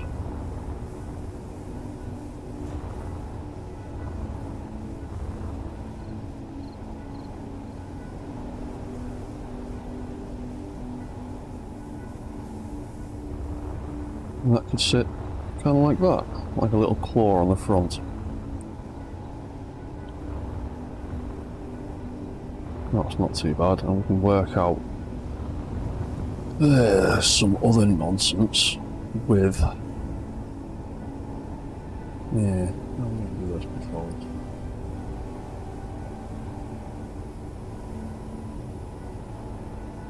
I could at least make them toolbar controls if I can't make them WSD controls. Oh hey Prestige Reaper, didn't see you there, man.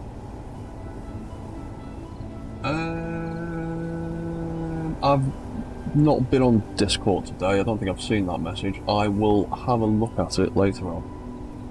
But yeah, no worries, man. Yeah, we technically have something along the lines of that, I think. And then if we wanted 2 of them, it's gonna get absolutely ridiculous. But having all that on the front will probably help counteract all of that weight. So let's do the same again. We had an advanced rotor facing that way. We had a hinge facing that way. Then we've got pipe like that.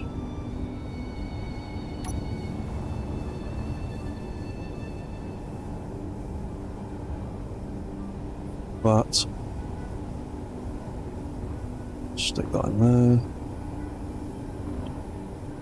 Yeah, jiggle.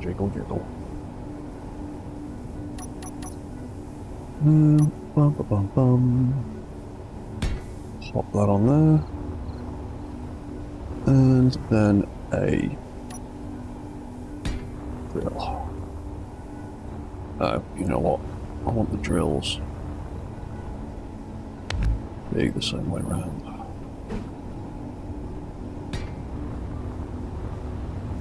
Yeah, there we go. Cool, so we can have them like that. We can copy those settings to there. What do we do for that? 10 and minus 10 and 90.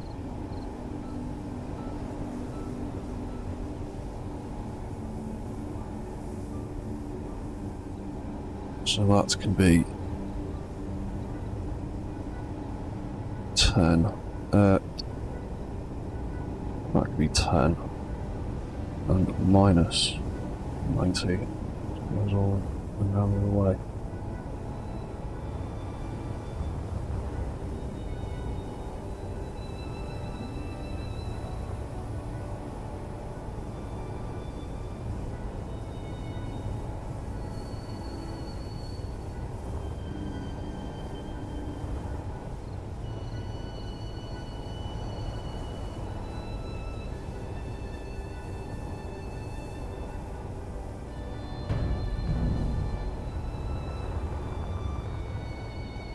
Yeah, there you go.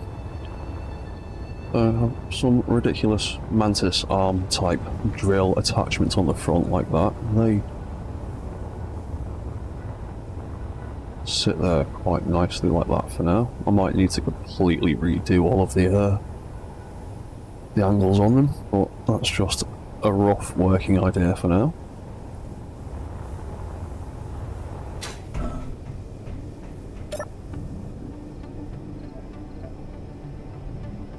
Let's see how much we weigh now. 720 tons according to the incredibly faint hood indicator in the corner. Nice.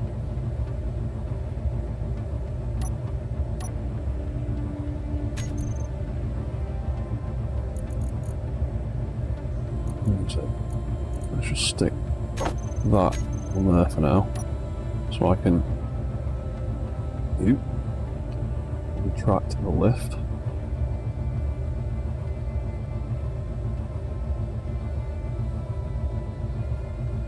might need to put some kind of indicator in here that the lift is active as well. That would be a good idea. There we go, we can toddle along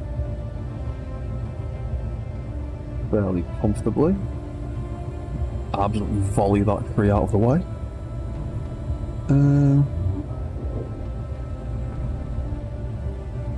Yeah, that's not too bad.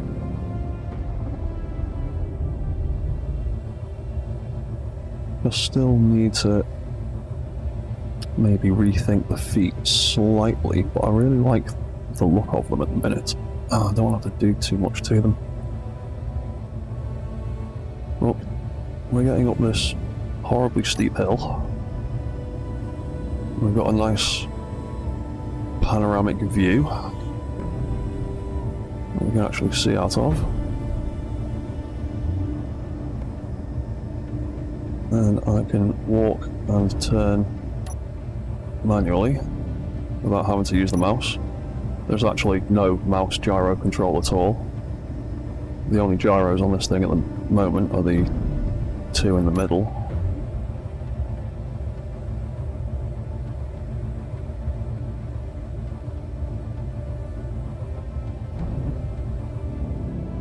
Not doing too badly at getting up some horrible inclines.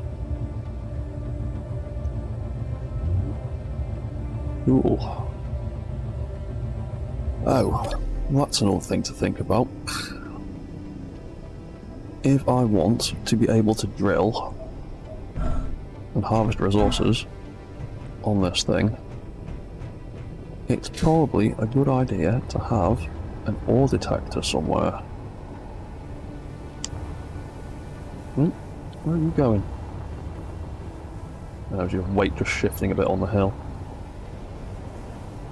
Yeah, so it'd probably be a good idea to have. Do I make tutorials? I've dabbled a little bit with them. The biggest problem I have is I need to get some better editing software, and I need to get an external hard drive. Because when I've tried doing tutorials, I end up with lots and lots and lots of quite large video files that all need editing together. And that ends up taking up quite a lot of space, as opposed to doing like the 2 or 3 minute little preview videos that I do of some of my mechs and stuff. I've got a few tutorial-ish sort of streams. I've got a playlist called Research and Development, and in those streams I just go through some of the ideas that I put into all these mechs. Like, I've got one about doing subgrid thrusters, one about doing subgrid wheel control, one about gyro turning control. There is a couple that go into setting up like legs and walk cycles and stuff like that. And I've got quite a long one where I figured out how to build like Seeker missiles. So those are kind of tutorial-ish, because those streams I'm generally trying to figure out something that I'm not sure how to do, and you can watch me figure it out and learn yourself at the same time, kind of thing.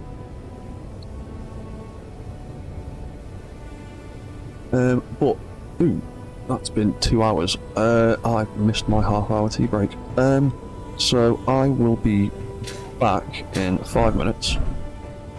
I just need to quickly go and get a cup of tea and have a quick bathroom break.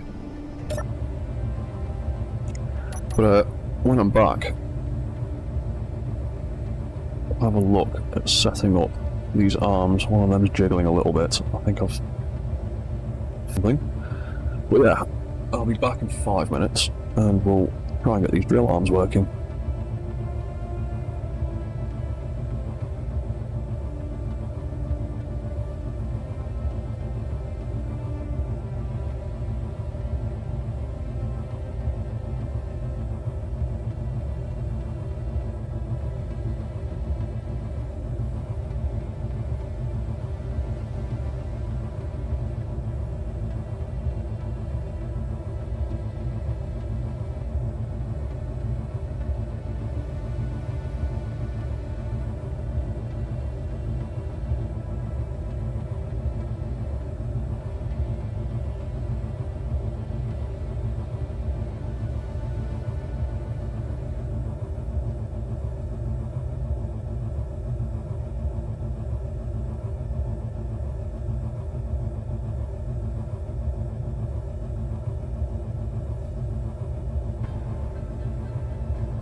Right, and we're back in the game. So, we want to make those drill arms work. Means I need turret controllers. This supercomputer's going to get out of hand soon enough. We have to get into the cockpit. Oh, then again, I can build out, can't I? I can just cover the ceiling in a ridiculous array of... Yeah, we'll just do that. So, we're going to need some turret controllers for the drills. So, for now,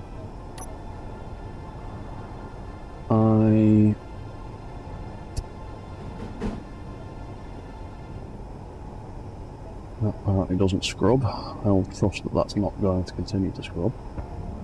And if it does, to be honest, I can push that hinge out a little bit further, I think. Rotor. So, we need 1, 2 for the left-hand side, and 3, 4 for the right-hand side, and oh my god, internet connection, don't you die on me now, for God's sake. Come on, don't screw around.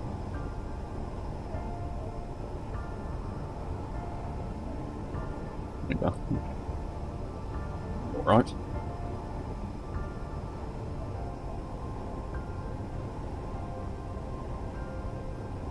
Right, so... oh.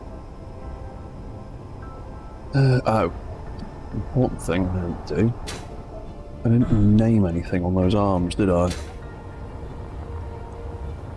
Do. So...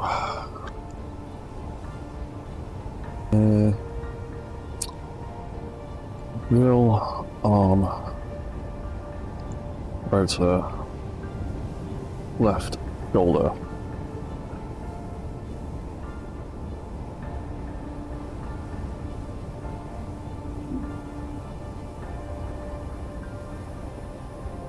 Oh, internet connection, don't break. Oops. What are you doing?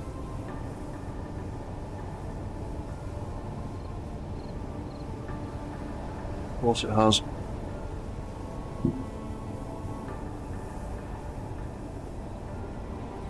And it's that time of day where my internet is going apeshit.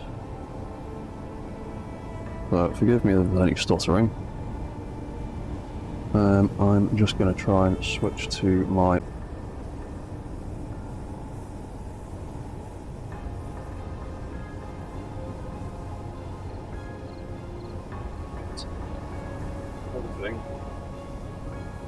Appears to be in the green again.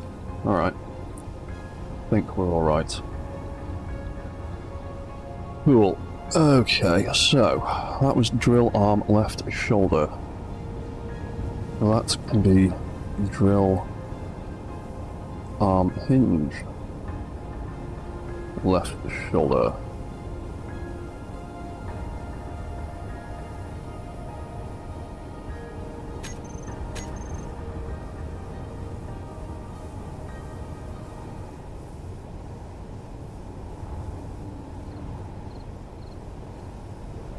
Yeah, that was the one. That's why I was jiggling.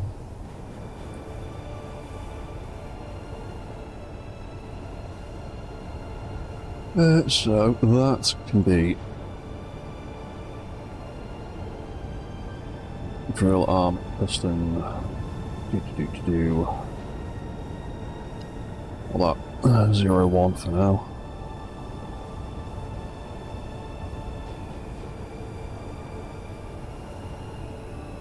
Drill arm rotor, left elbow.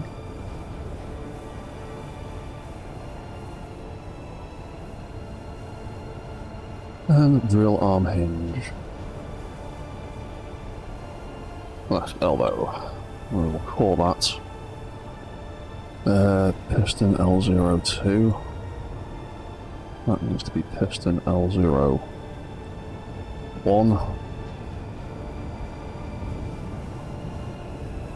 Also need to add in drill arm to distinguish it from the other pistons.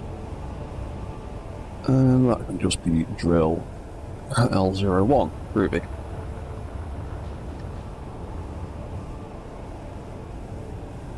Yeah, right. Same with the other side. Drill arm. Rotor. Right shoulder.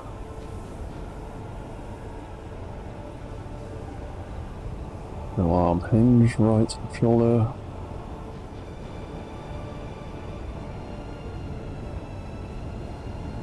Drill arm piston. R01.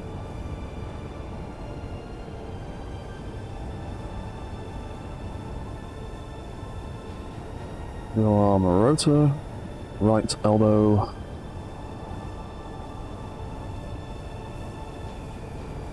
drill arm hinge, right elbow, and we're nearly done. Drill arm piston R02, and drill R01. Right, that's all the bits.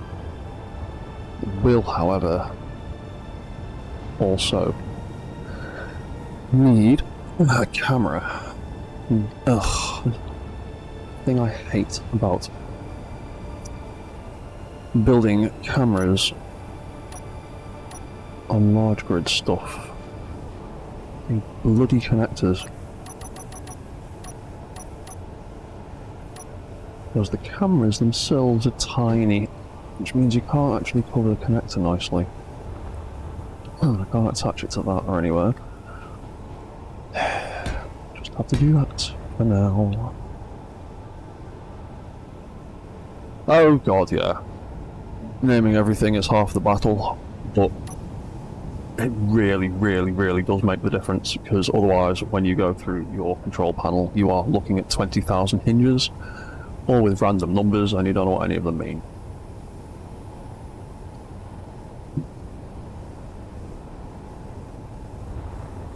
Right, so that is more or less that. We do, however, need to reroute this, because we never got round to doing that, did we?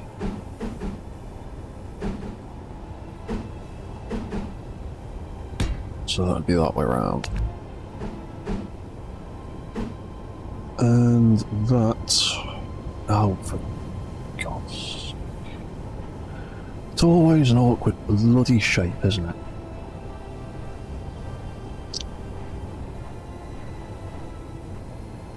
My only real option there is to use that block. Because we don't have a three-way corner. These. We really need an expansion to these that's not a mod.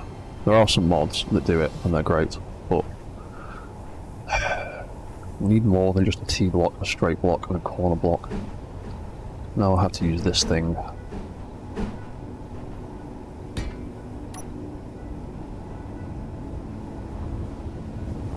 Fine. Whatever. All the lights are green. That's good enough for me. Right. Into the roof we go. I need to get another colour scheme going on in here other than just brown.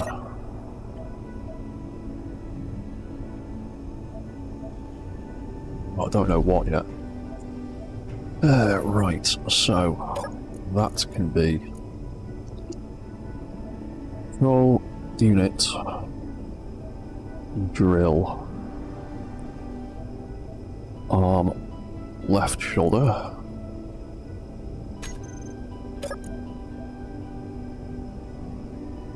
left elbow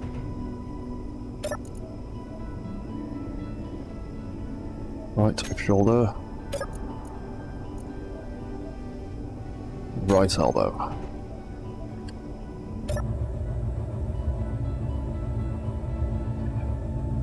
This is where it's all going to get complicated and weird. Let's get some spectator mode on the go to make life a little bit easier. Right, so we've got this drill arm system.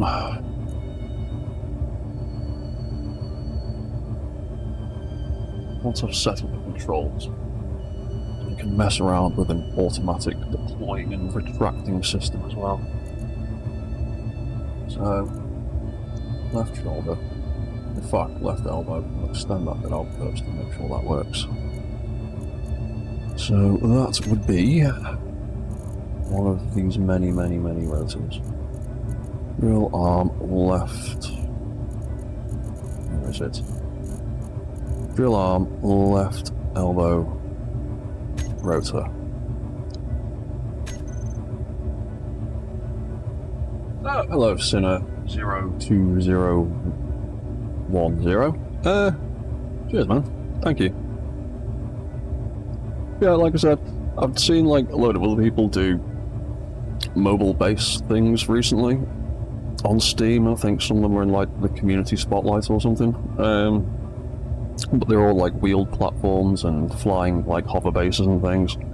And I like building things with legs, so I thought I'd have a go of doing one myself. And when it's done, I'll publish it. But my plan is to try and make it self-sufficient, so it can at least drill the basics that it needs, and it's got a bunch of solar panels on it at the moment to provide power. I've still not put a reactor on it yet. I'm debating whether or not to do that at all. I might do it just in case, or a little one on there somewhere, but yeah, cheers man. For now, this is going to be as vanilla as possible. I've not got any mods in here except for build info and build vision. So that's going to be drill arm left elbow hinge. Where are you hiding? Rotor hinge.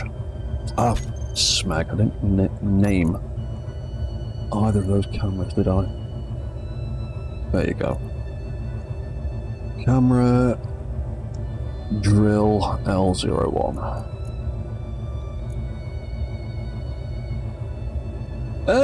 Yeah, it's sort of that. Yeah, it does vaguely resemble a carrier. Like, the idea I had in my head was something halfway between Howl's Moving Castle and an aircraft carrier. And this is kind of the result. I'm a big anime nerd, and as soon as I thought of Walking Base, the first thing I thought of was Howl's Moving Castle. I wanted to make it look more militant and a bit more mechy than that. And that's how we've ended up with this. It looks like a boat with legs. And that's kind of what I was going for. Right, so that's the drill cameras. Cool. Right, so where were we? That would like to have that camera attached to it. And that drill attached to it. And we can control it. So, up and down are correct. Left and right are correct. I don't know how far I want that to be able to swing in that way. So if it goes too far, it'll smack into the other arm. So I might leave it like that for now. So that's the first part of the arm. Well, I might slow that down a little bit, because I don't want it clanging about. There you go, that's a bit more sensible. You don't need a drill arm moving at 10 meters a second, or whatever 10 RPM equates to. And the drill works, so cool, that can do that. Unit, arm, left shoulder, so basically same thing. Drill arm, left shoulder rotor. Drill arm, is it down at the bottom with the other bits? Left shoulder. Ooh, I've put an E at the end of hinge. Have to sort that out. Or at the end of arm, rather. There's always an E at the end of hinge. That can do that. And we'll attach the drill to that one as well, because why not? Left and right, up and down, left and right, left, right, left, right, up, down.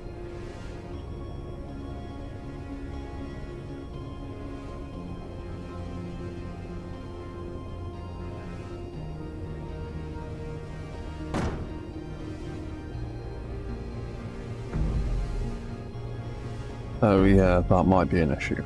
But, like I said, we need to fiddle with all of the angles on all of the arms to try and make them collide as little as possible. But, for now, that's the left arm working with the turret controllers. Time to do the other one. Right, so unit arm left, right, elbow. So we want right elbow rotor, right elbow hinge, right camera, the right drill, and control up, down, left, and right. Cool. And the drill works. Fantastic. Let's, however, slow that down a little bit, and we didn't slow that one down a little bit either, did we? Where is it? There it is. Don't want the arm moving so fast that it smacks around. Drills don't need to move quickly. Right, so there's a whole bunch of rotors on here that haven't been named. To figure out what they are. Drill arm rotor, the right shoulder. Hinge, right shoulder. Camera. About at 5 and 5 for now. Right hand drill. Don't need any eye stuff for the moment. Why are you not giving me? Oh, because I'm still in that drill, that's why.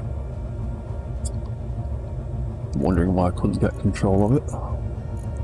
There we go. That's down, that's up, that's right, that's left.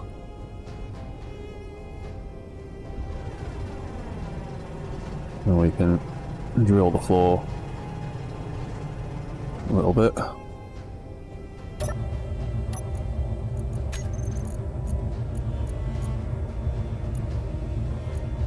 Did we go anywhere? Did we even collect any more? Apparently not. I'll test it properly in a minute.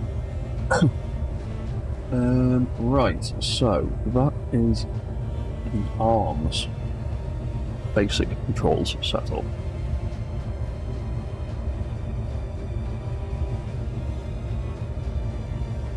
Now,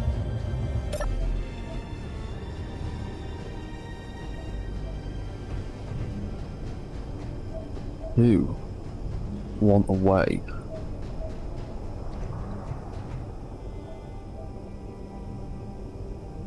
oh yeah, I was gonna make a for now at least I want to make a way for the pistons to extend and retract, and that is actually quite easy to automate. If we get the right block, we can get a couple of event controllers again, as you can do quite a lot with these things.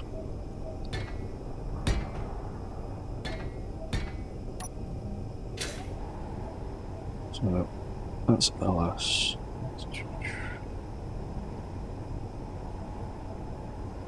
That can be controller drill piston L01 extend. I'll have to spell the word correctly eventually. Extend. There we go. Copy all.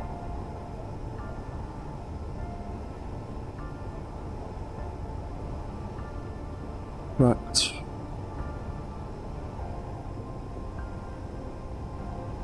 That could be L02.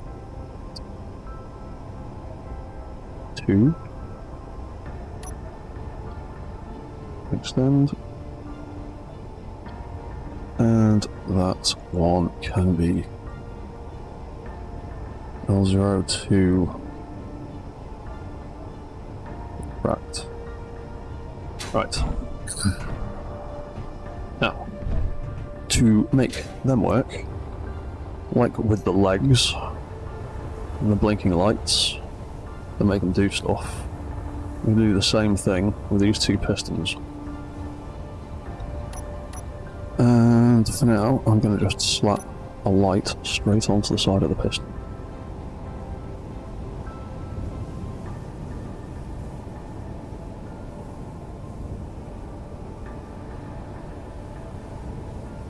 Sorry about that.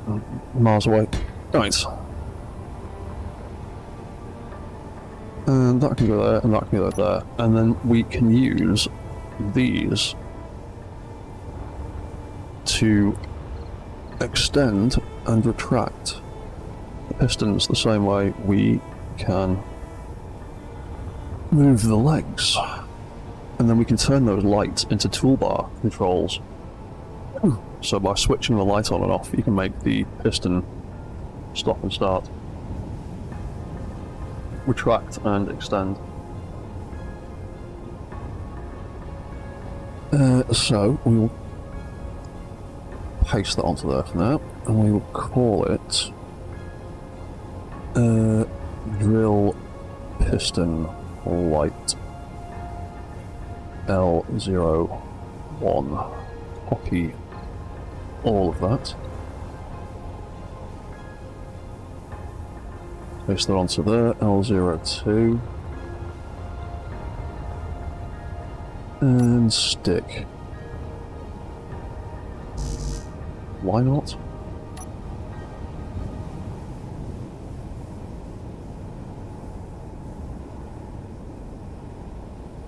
Is there not enough space? Oh, for God's sake. Does that really collide with an entire block? That's ridiculous. Anyway, so that can be drill piston R01 lights, and then we can do one more down here. And call it... wrong thing. The R02. Right, so... back over to our little command deck, flight deck, whatever we want to call it. Yeah, I'm not going to be able to build much lower than that with the computer, otherwise it's going to completely block that in. Unless we built it into like a little entranceway, like either side.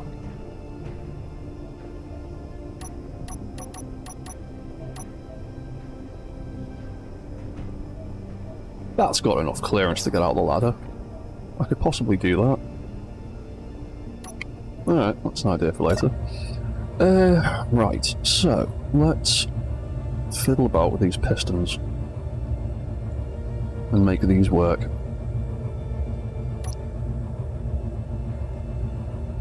So, drill piston, extend.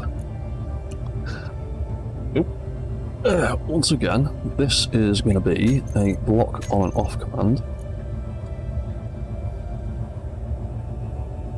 And this will be controlled by that light. And when this light turns on and off, it is going to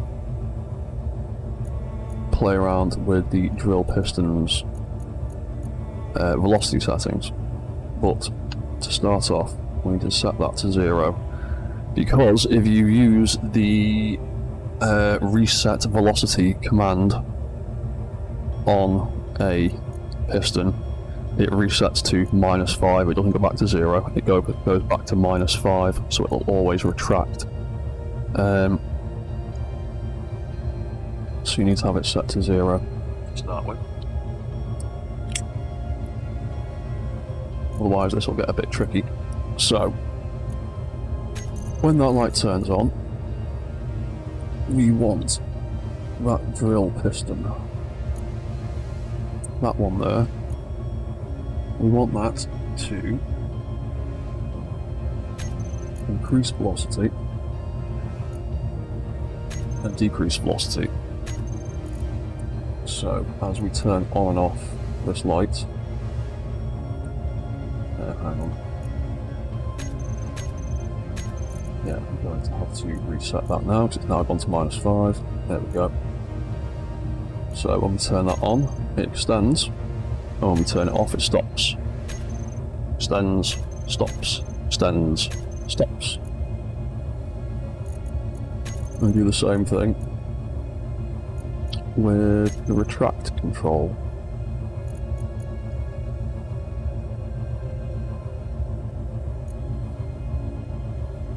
So drill piston light 0, 1. I'll just set this up in the opposite direction. Don't need the light end. Need that, so that will be the opposite way around. So that'll be decreased velocity and increased velocity. So when we turn off drill,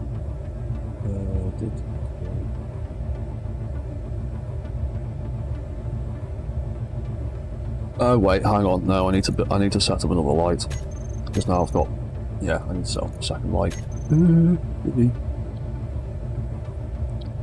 So it's got 2 controls. I need a light for each control. You let me do that from here in spectator mode. Yeah, thank you. Right.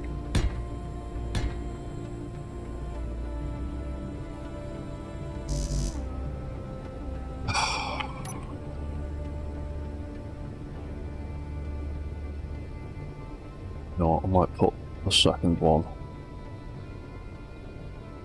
on the outside actually, just in case it decides it wants to clang.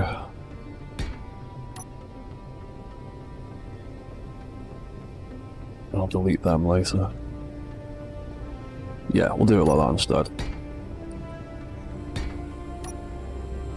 So, instead we will set this up as L01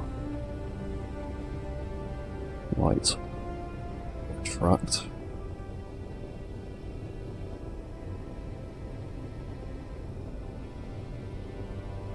That one can be extend.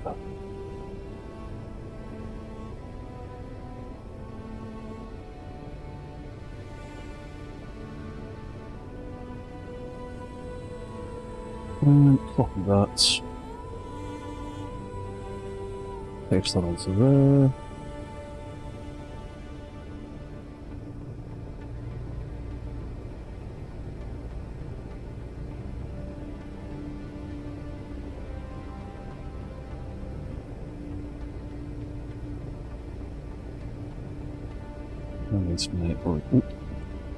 Need to rename that one.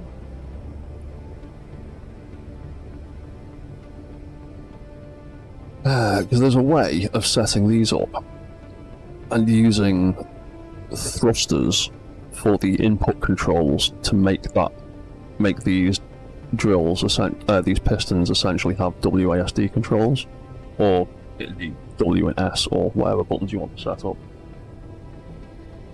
Because once these lights are in place, you can get these lights to be triggered by something else. And you can just add layers and layers and layers of event controllers and automate and automate and automate.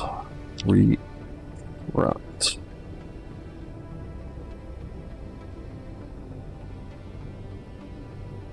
That one can be extended. Right, now we should have all the pieces that I need. Right, so drill controls. Controller extend, you get to be the extend light instead. Take that out of there. We'll go back over here so we can see the end of our drill. There's the piston. Right, so drill light L01. Stick that there and that there. Right, so extend, on, off, retract, on, off, off. So if you turn the light on, that light on, it extends it. If you turn that light on, it retracts it.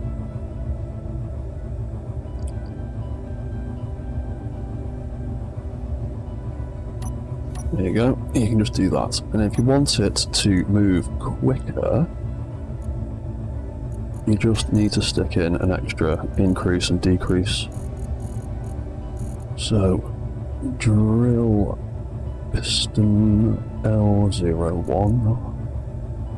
We can increase velocity and decrease velocity. And it'll now go quicker.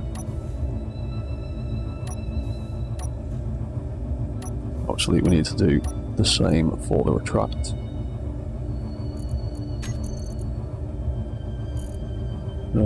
Drill, piston, where are we? L01. This is the other way around, so decrease and increase. So now that control is moving a bit quicker. That control is moving a bit quicker.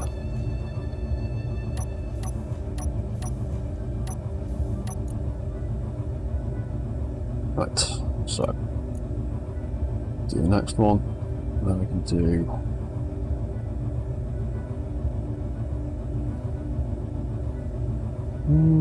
did I not name the other ones yet? Oh well, do them in a minute. So, what do we need to do? We need to start with both of these lights off to begin with. We need to, where is it? Drill piston L02, we need to set that to 0. And then we need to take that control and make it block on off. Extend light 02.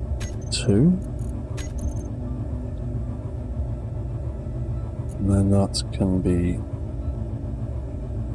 increased and decreased and increased and decreased.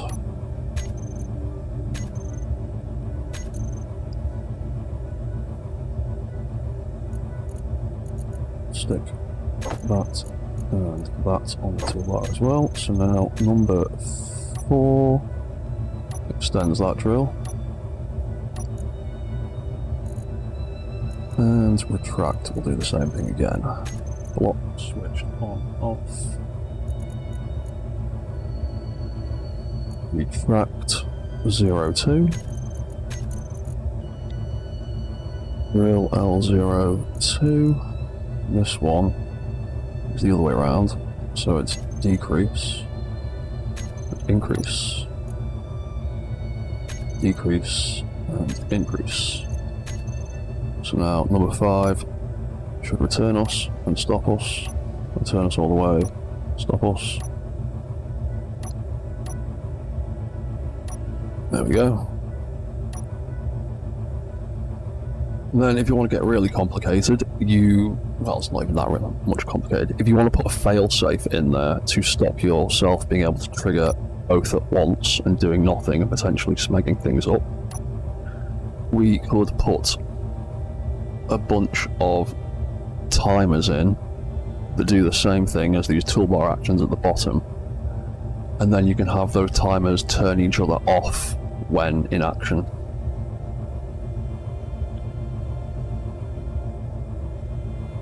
And that can stop you from accidentally pressing the wrong thing at the wrong time. So we might do that in a minute. But that is that for that arm for the moment. That can be drilled, that can be retracted. That can be retracted. Right, we'll set up the other side. Oh, hang on. I think I didn't name any of them. So we'll name that R01 extend.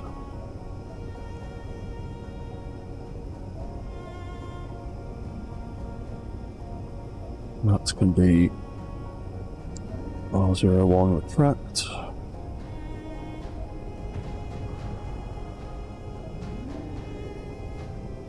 That can be R02 extend, and once again R02 retract.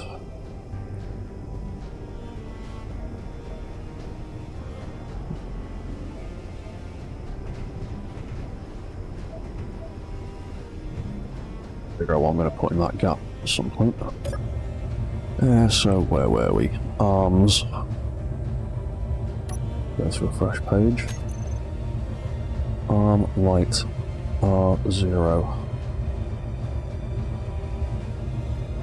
Hang on. Drill light R0. Cheers, Brad. So extend and retract. So we'll have that on off, that on off. That on off and that on off. So extend once again. Block on off. There's so much you can do using just these block on off commands a lot of the time, because it's essentially just a binary command, and you can do an awful lot with binary commands when you think about them. So R01 extend, that's the one. Drill R01. I don't think we reset this drill though, did we? Either way, we will increase. No, we didn't, because it's got velocity on it. Have to reset that before we play with it. Increase, decrease, increase, decrease. Where's that? Where, in fact, where are all of those pistons? Pistons. Right hand ones. 0 velocity, please. Alright, so that should be that. Or at least I thought it would be. Oh, hang on. The light was on.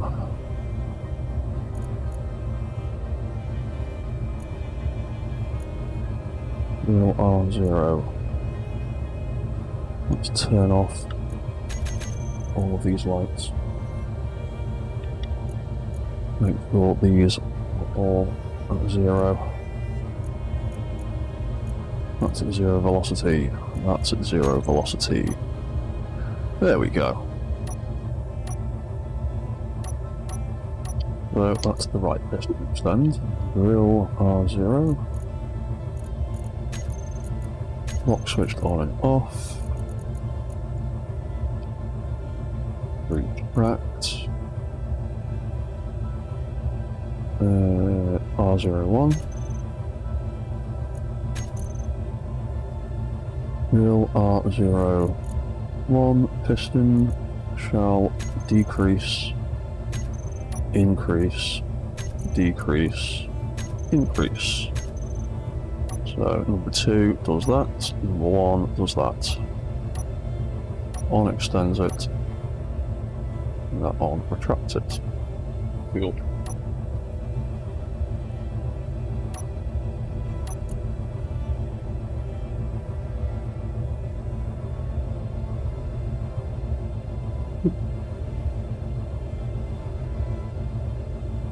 Binary is a pretty good human achievement as far as I'm concerned. Like one of the simplest forms of coding. And you can translate so very much into just binary, all kinds of things. Like, it's way above my head. I just know the basics of it. And most of that is just acquired knowledge rather than directly trying to learn it. So that's that one. Not integrity. Block switch on off. Extend R02. Extend piston R02. Increase, decrease, increase, decrease. So that should make number 2. Nope, that's the wrong button. There you go. That extends and stops when it should. Drill R02, retract. Block on and off. What are we doing? Retract 02. Drill R02. Decrease, increase, decrease, and increase, and then that should retract that when the light turns on and off. So there we go. We can extend that with that light, retract it with that light. Extend that with that one, retract it with the other one. Cool. Now I want to go and carefully cut those lights off those pistons on the bottom, because I don't need them.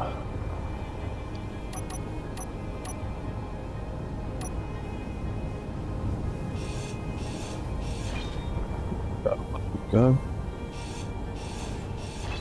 That can go.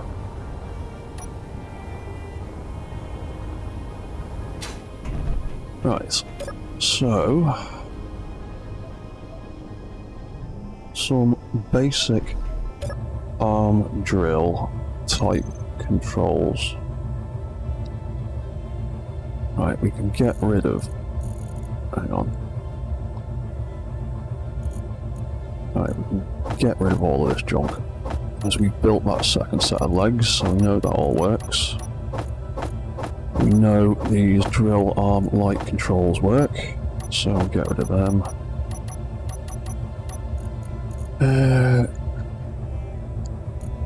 So let's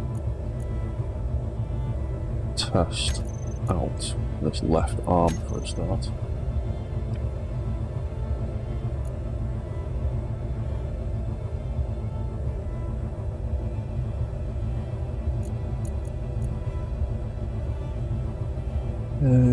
So we can have that like that, and we can have 2 lights for the piston, and then we can have the other controller. The light L0, so we can have that, and that, and that, and that.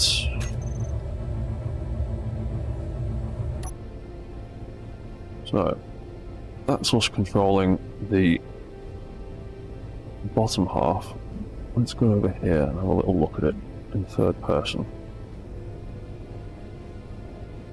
That's us controlling the bottom half of the arm with the turret controller. And we can use that to extend out as far as we like. Jump out of that. We can press 4 to jump into the other arm.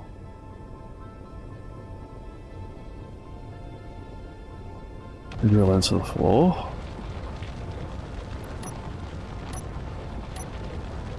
We can use that piston to extend down. You could even set it to be a bit slower so it drills a bit slower.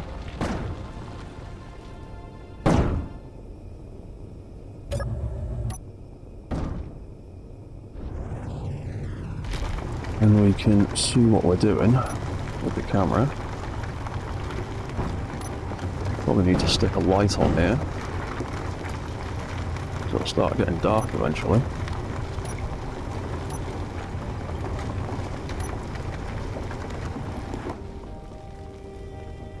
And that is the current limit with that like that. But we can also switch back to that one.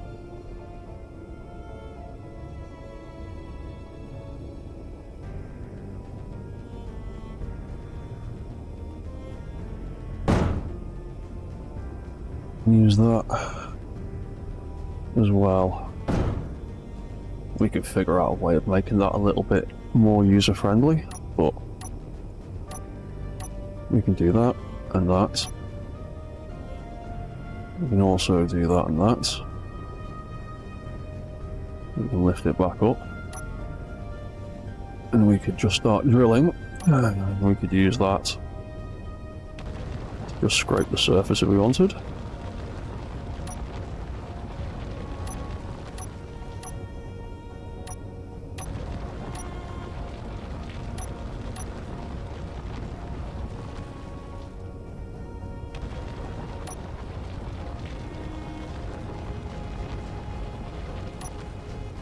That's pretty well.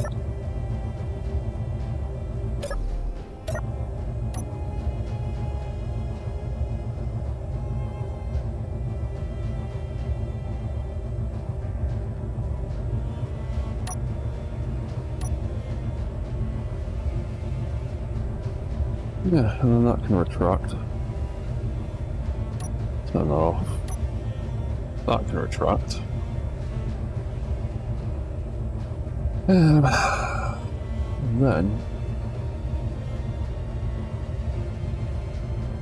then I would like a way for that arm to fold up all by itself without having to do it the boring way of doing that and then doing that and then having to screw around. So we can automate that easily enough with a timer block.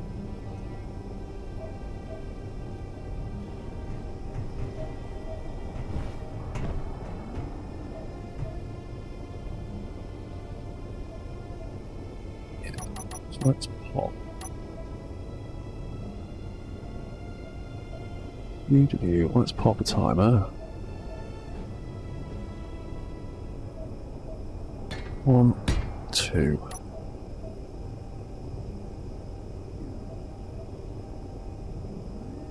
So that's the drill arm L01.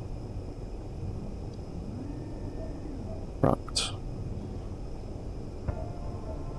Drill arm R01. Tract.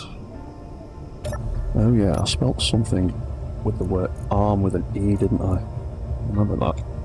There we go. Right, so I want a button. Automatically retract that arm.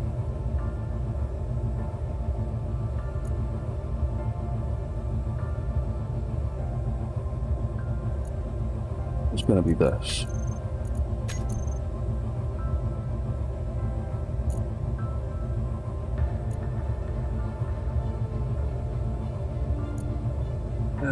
So, I first of all want that one right, so I want the elbow to reset velocity and increase velocity. I want the shoulder hinge to opposite. So I triggered that. That folds that up like so.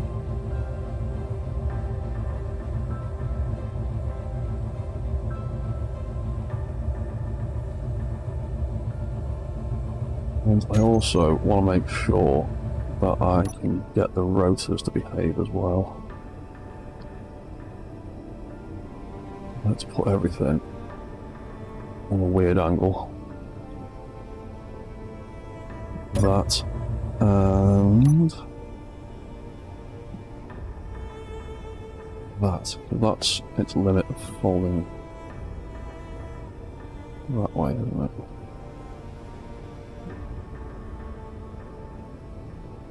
Go all the way out like that.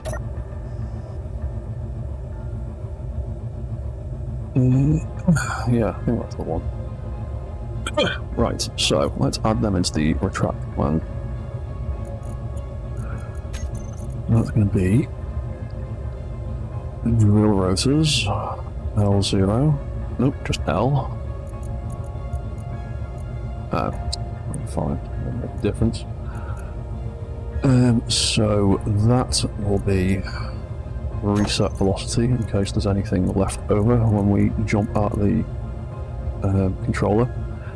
Because I've noticed sometimes if you exit a controller whilst still applying velocity to the rotors that the controller is controlling, occasionally it will just keep going and there'll be like a little bit of leftover RPM on rotors and hinges, and they'll look like they're starting to drift. So I always reset the velocity on them first. So that, well, I can't remember which way around these are, so we'll just go with that. And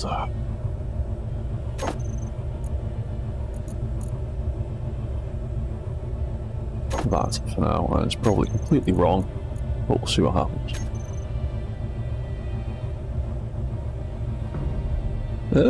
Yeah, that was completely wrong. So that one actually wants to be decrease, and I think that one wants to be decrease as well. Trigger it again. There we go. That one's right. That one does actually want to be increase, so if we trigger that again.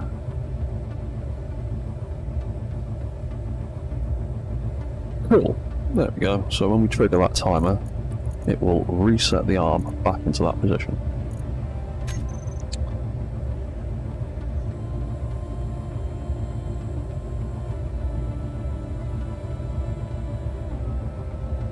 And we could potentially make a deploy button as well.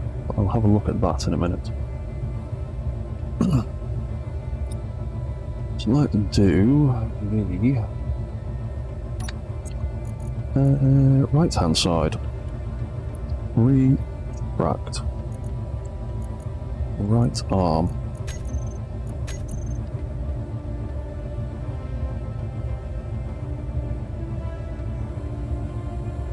Bum bum bum bum bum bum. What have we got? We wanted that to get reset and that to get increased.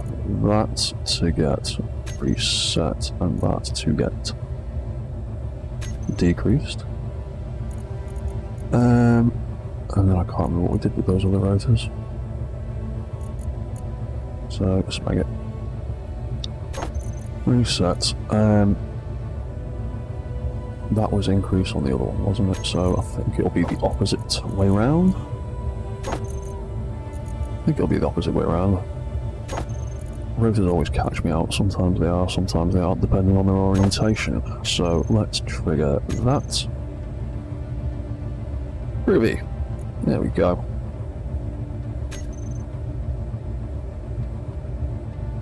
And we just need to bring those pistons back into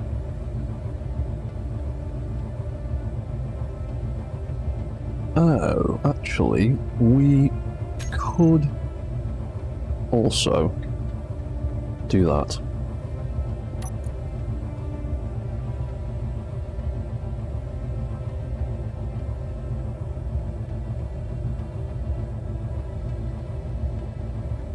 We could do that. I need to turn the lights back on, and they'd be on by default then. Maybe. We'll think about that later. For now, just going to turn that on. And that.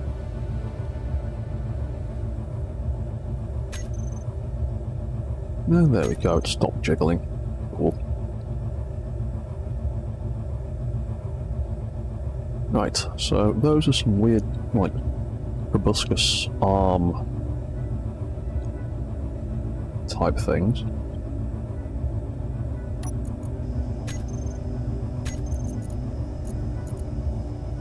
And we have mined some stone. Very big. So that did indeed work. It's all conveyed up.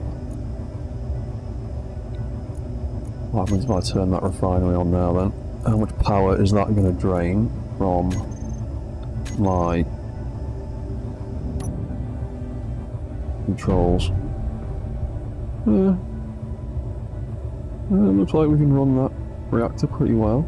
Refinery. So, there you go. We can drill some bits with our giant spider base. Leave a hole behind us.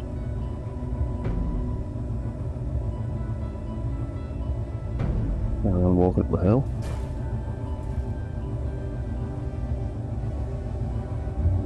These are a little clangy occasionally, but that is mostly because hinges, as strong as they are, get very, very moody when any force is applied to them other than up and down. Any sort of left and right forces, they get a bit grumpy. Which is why I've stopped using them for the forward motion on legs and use rotors instead now. Because if you put a hinge side on like that, it'll just clang and clang and clang. Because you'll have all the weight of the main grid pushing down sideways on a hinge that doesn't want to move sideways. And you'll hear a bit of clanging as it turns, as there's sideways stress getting put on those hinges in the legs, and that is pretty much unavoidable at this scale. It's not too bad if you turn slowly. But if you turn too quickly, it can and will clang a little bit.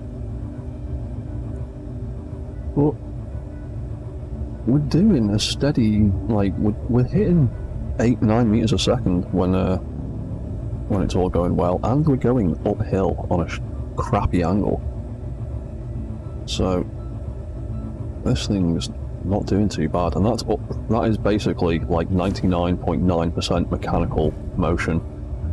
There's one tiny thruster at the back, and all that is doing is triggering the warp cycle. That's not really doing much at all. Oh yeah, man, I pretty much had to add a second set of legs.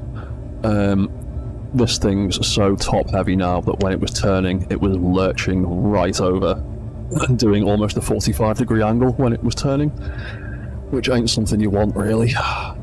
So I thought I'd add in a whole extra set of a whole extra layer of controllers to control the next set of legs. So there's now 8 independently moving legs working in 2 separate kind of ways. We've got linear motion there and sweeping motion at the side, and it's staying pretty upright now. I'm not doing too bad. And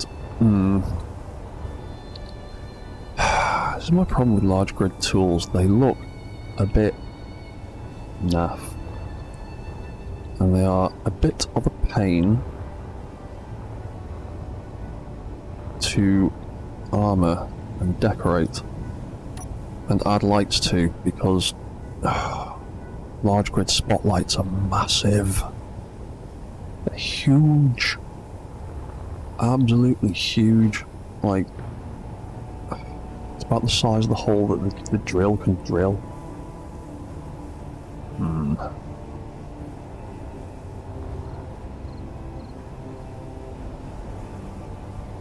This is why I always end up being tempted.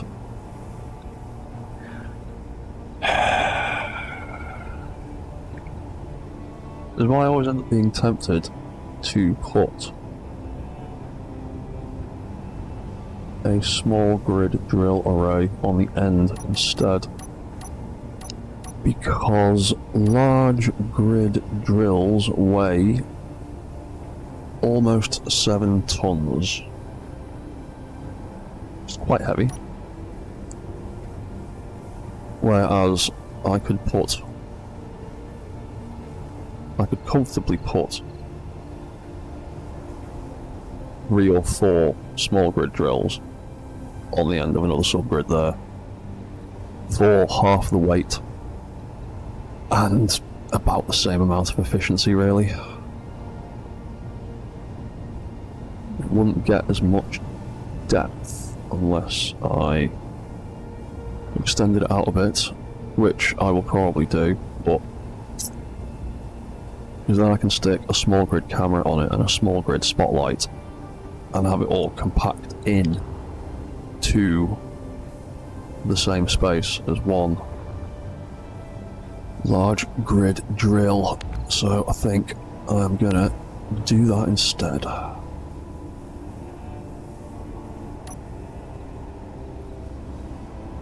Because why not tempt fate and put more subgrids on it?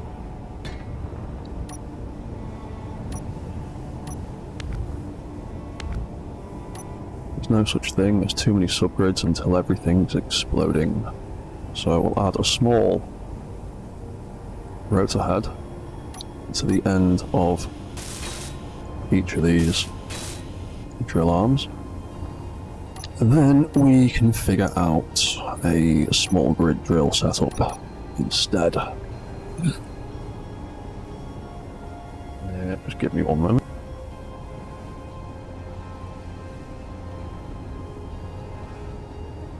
Yeah, right. So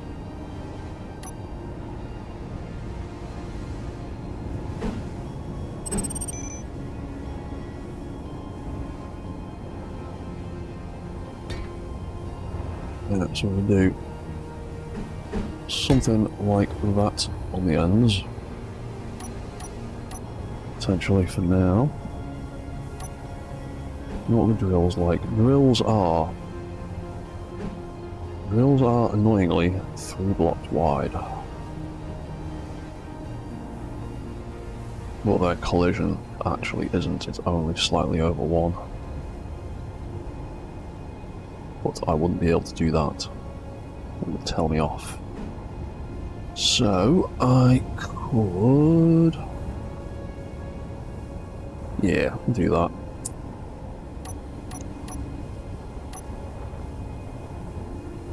We could just bosh a...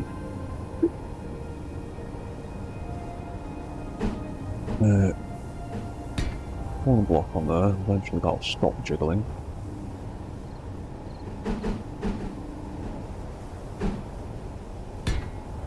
There, one on there.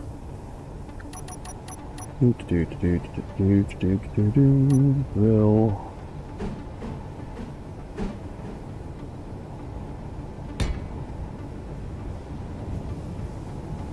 How annoying that they're that wide. Awkward size. Could just do something like that.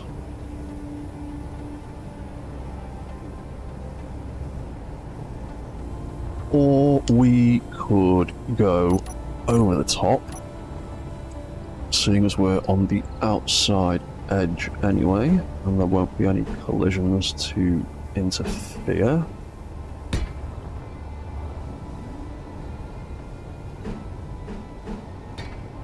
We can whack 4 drills on it, I think. Yeah, we should be able to get that space. Or not. Oh no. No, because we can't get... yeah, because that's actually sticking out further, isn't it? Lame. Yeah, I'll have to build it out. Oh well, just make that idea. 2 drills it is for now. I'll just go with that.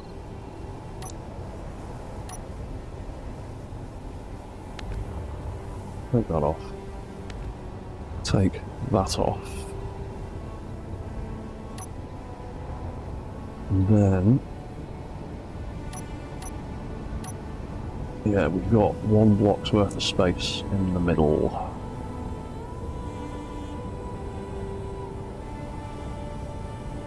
So we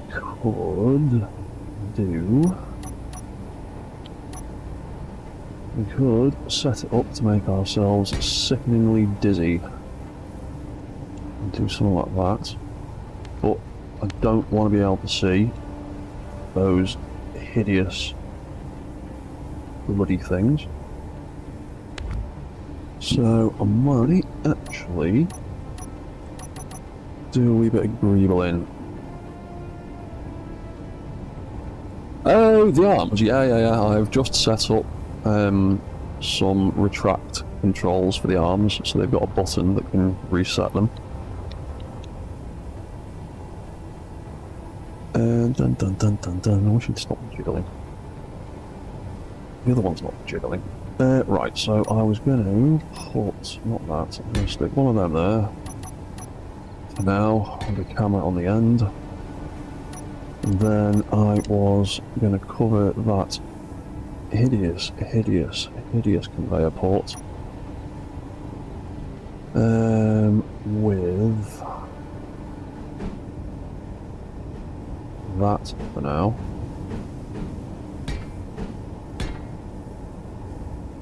Whereas I'm actually going to extend the grills out a tiny bit.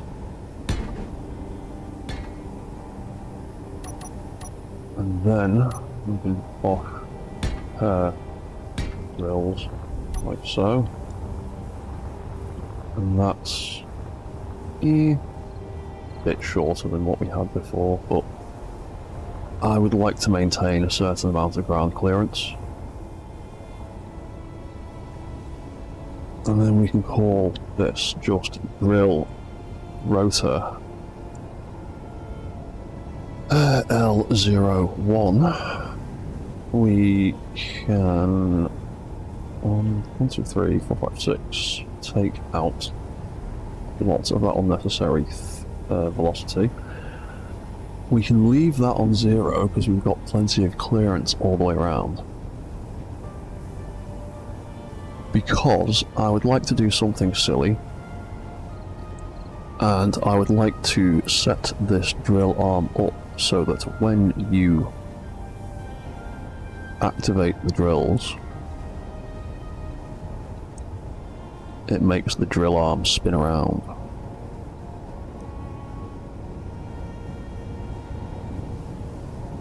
Hopefully that will work. And hopefully too will my internet. Once again, it is being a bit of a dick.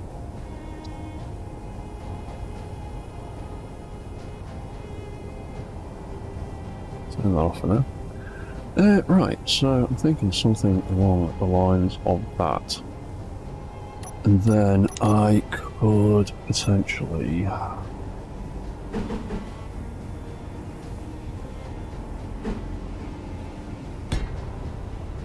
a pair of spotlights like that so we can see what we're doing at lower depths. And then I will think of a way to cover all that stuff up.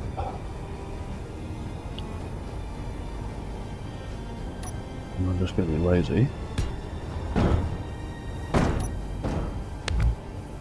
I'm going to chop that out of there. I'm going to chop that out of there.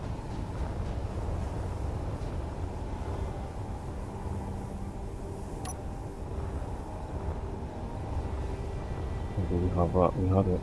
No, we've got...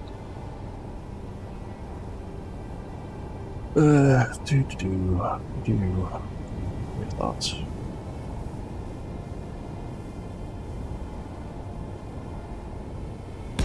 Have it that way around. Cool, so we can have a pair of drilling arms like so.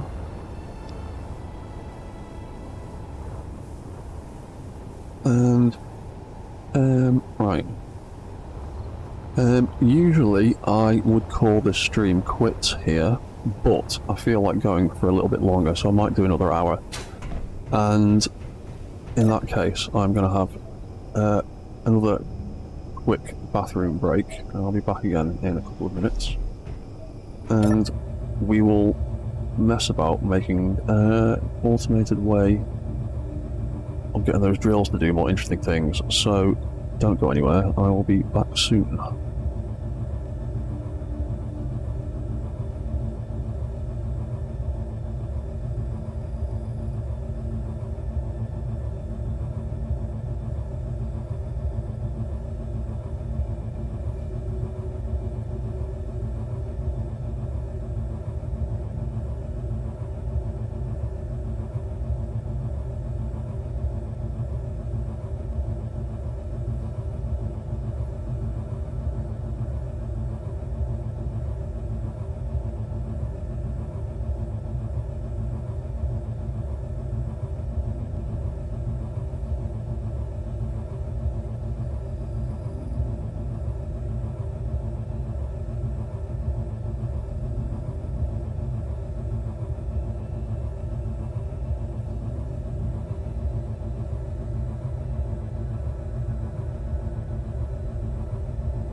Right.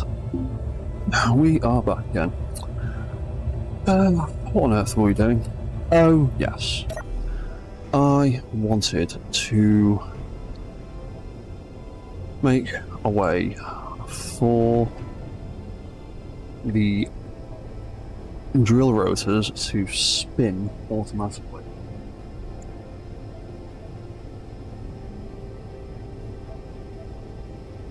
And if you hadn't guessed already, this can be achieved with even more event controllers. That's the wrong colour. So I might leave that space because I'm thinking of building an arm deploy mode.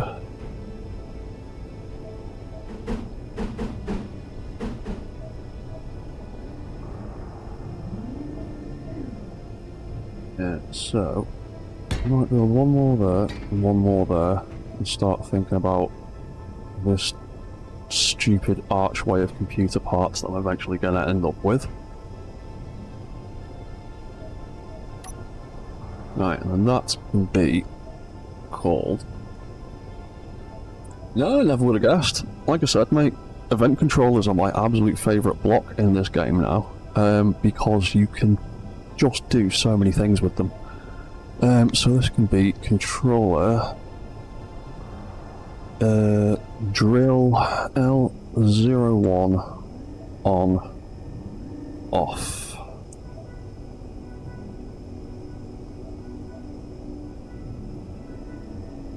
No, because I might actually have an on-off controller for this eventually, and we'll call it that. We'll call it rotate, because that's what it's going to do. And do the same thing for the other side, which we will get to eventually once we've got the first side working. So, oh yeah, I still need to put a ore detector on here. So, let's extend. Nope. Let's extend that arm out a little bit. It's not getting in the way of stuff. Right, so. Yeah, dum dum dum dum dum.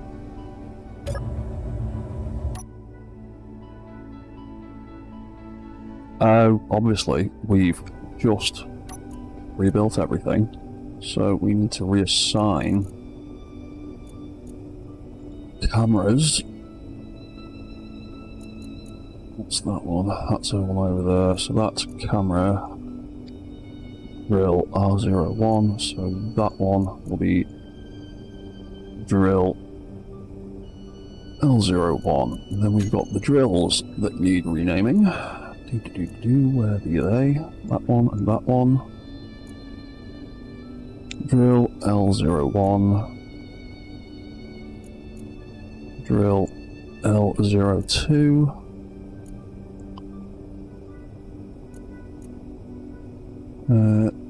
R01. And R02. Ruby. Nope. 2. There we go.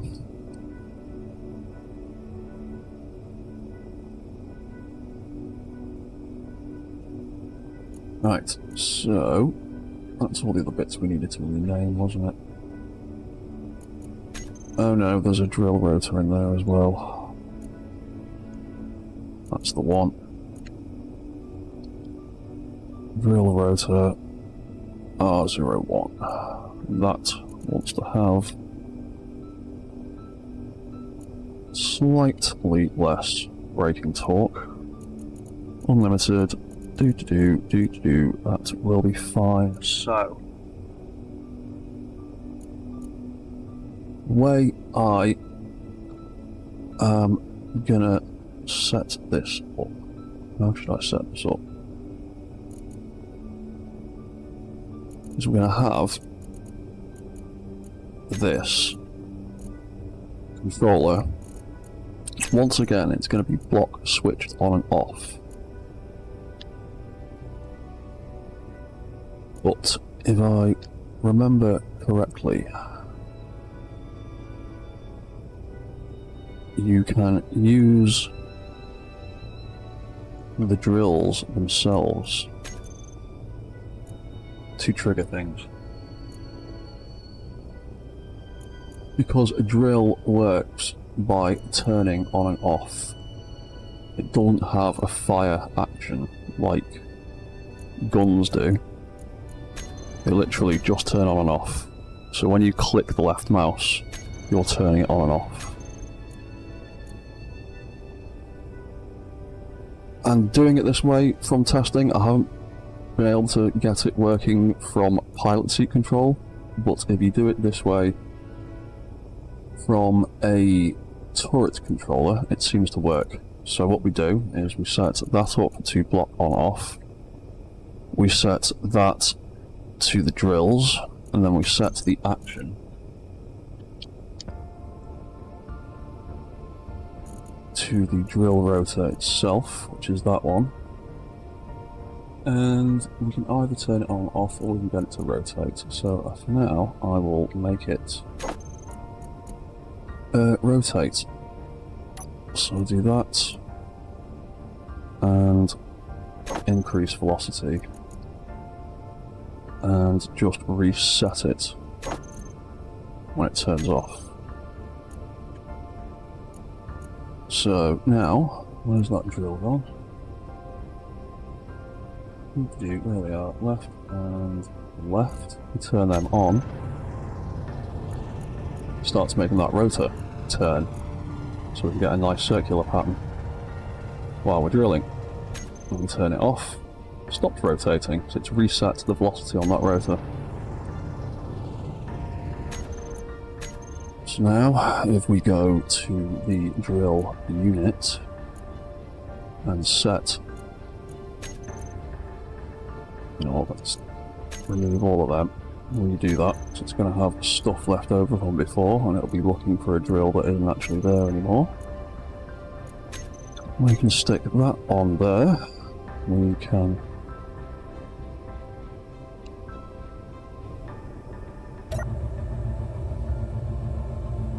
go back to there. Right, so let's jump into that drill. Jump into there. And now, with me clicking the left mouse button, turns the drills on and off, and the drills turning on and off spins the rotor. So now I have a mouse-controlled turning drill. And if I want the rotor to spin faster, just add more velocity in whichever direction you want. But because I'm a bit of an OCD weirdo, I want the drill to spin inwards rather than outwards. So let's set that up the other way around. Drill rotate.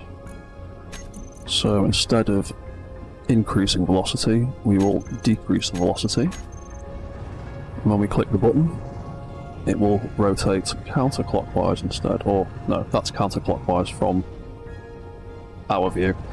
Yeah. So yeah, now while we're drilling, we can do a nice, bore a nice little hole. So, oh yeah, and I need to redo the cameras for these two, don't I? Unit, camera, drill left, drill left. So let's back out of there, jump back in, there we go. There we go. I can rotate whilst I'm drilling. So I don't just drill a big oblong into the ground, we can drill an actual circular hole.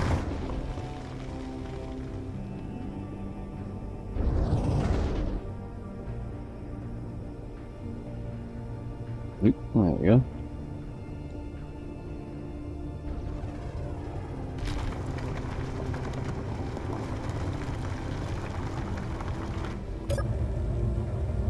Let's control the end for a bit more precision. We can do that one.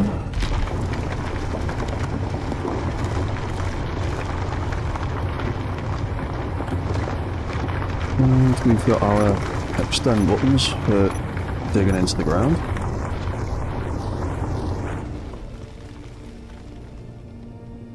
Cool.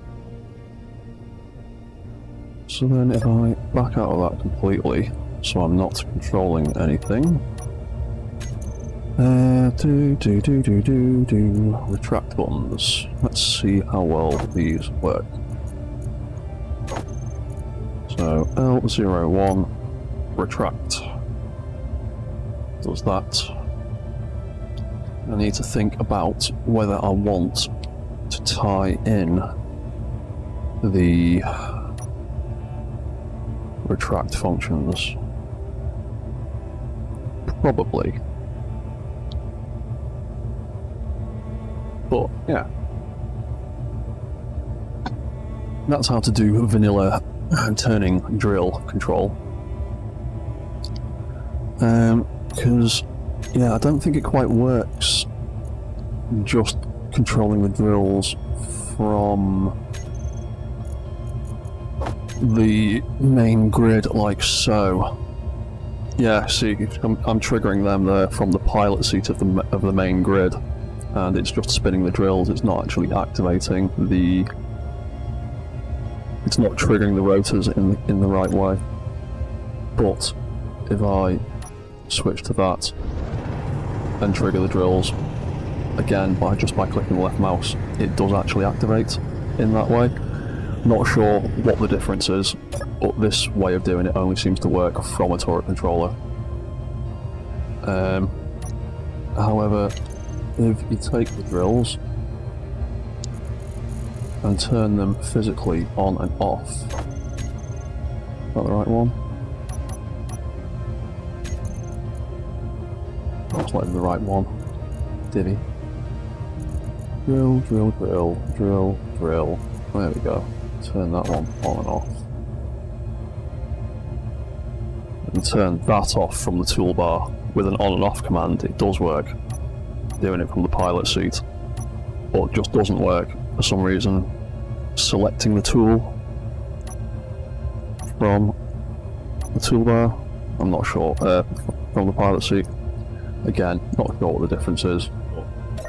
It does work from a turret controller, so that's all I really care about. Right, so in that position.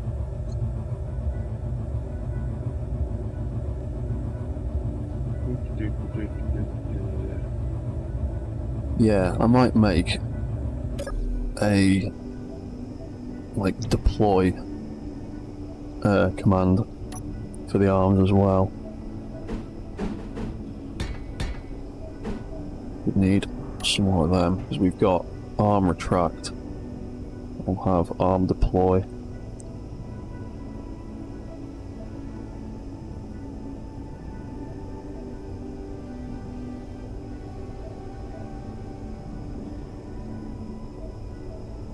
R01 deploy. Copy paste.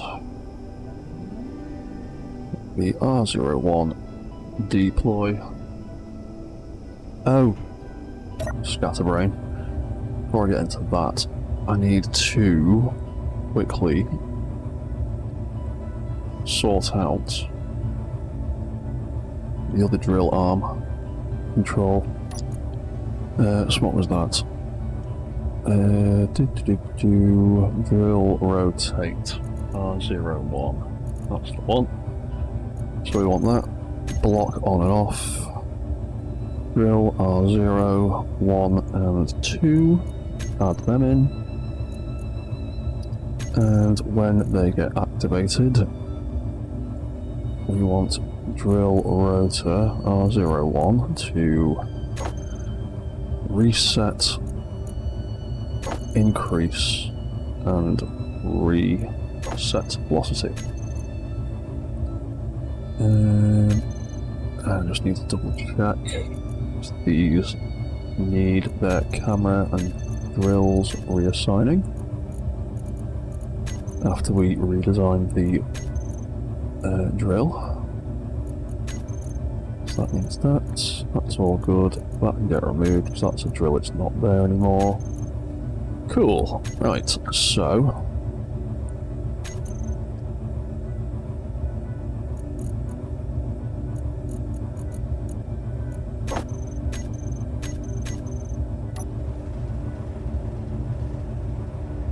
there you go, that's the one. That works when that drill turns on.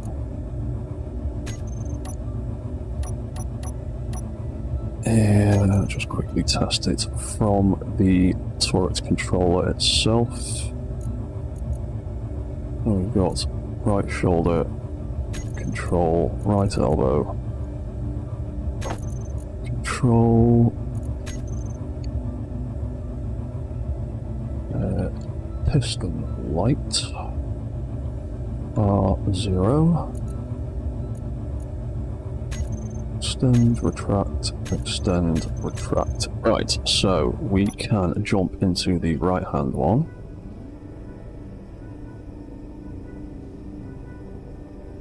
Where am I? What's going on there? Oh, right, yeah, that's its height. So, yeah, I don't want to extend that one. It's that one I want.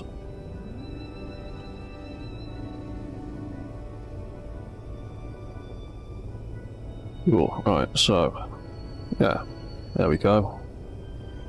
And we activate the drill with the left mouse button, using that arm. The drill's turn as well now.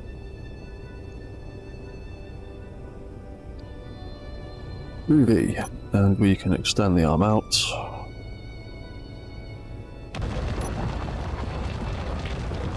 Do a bit of drilling with it. Get bored of that.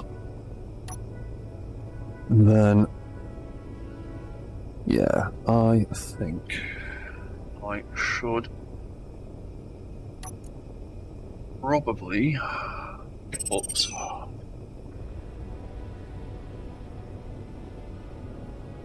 the piston commands into these controls. So I'm just quickly going to save before I break anything. Smeg it all up.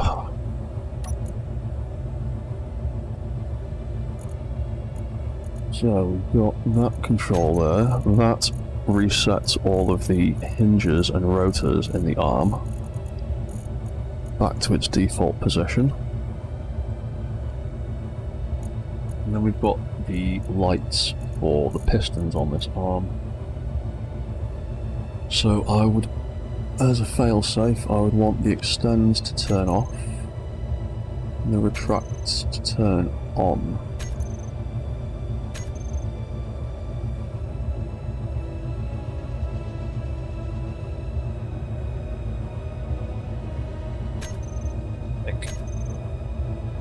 Now I hit number 9.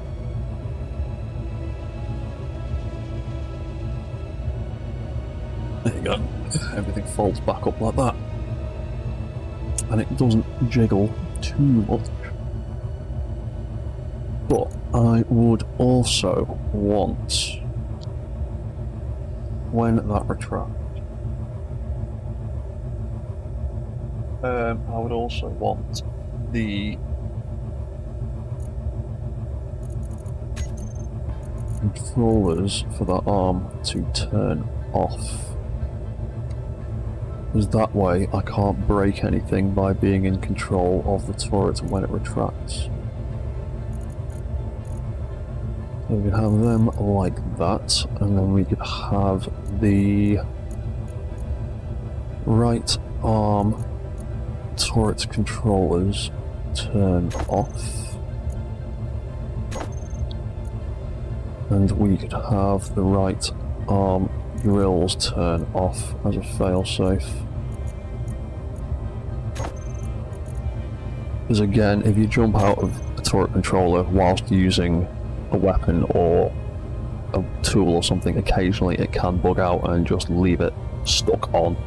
Don't know why, but it's happened to me a few times.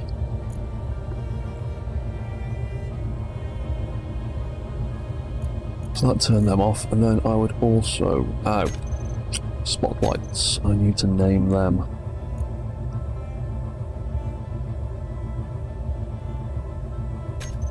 And I cannot tell what is what from that angle. Oh, no worries, Jonah. Cheers for dropping by, man. See you later, dude. So, spotlights. I need to... There's only one P in spotlight. Oh, those are the ones that are on the lift. I need to name them eventually. In fact, I can see them from here, so that can be lift spotlight L01. That one can be lift spotlight L01. See you later, man. Good night, dude. L01. So we've got that one, that one, that one, that one. I can't remember which way around anything is. Let's actually... the magic of spectator mode. Let's actually have a look at this properly. That camera is upside down. Everyone's facing that way.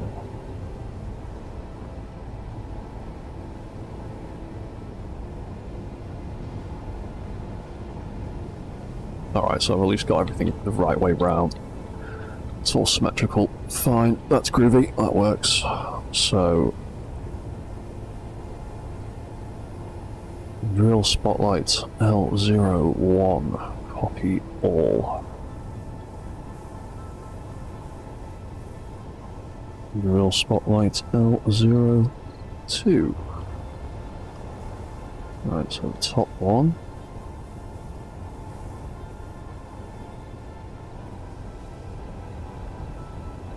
R01, and the bottom one can be R02.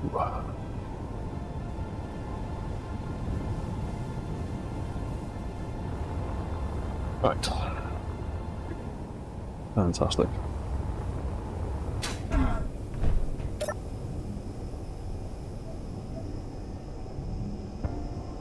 It is getting closer, isn't it?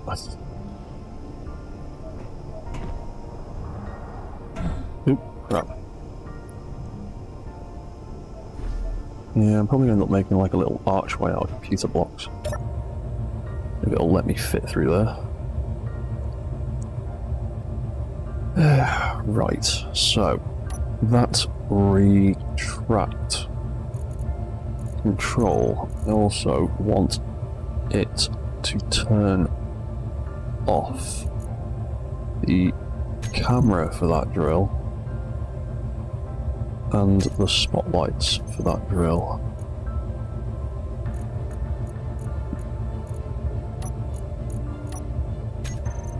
I'm going to do the same for this other side. So what did we do there?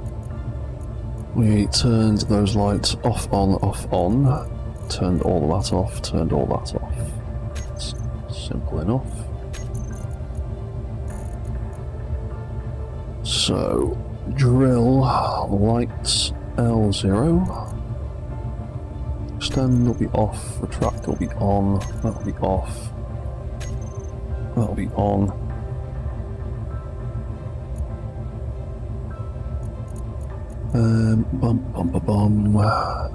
Unit.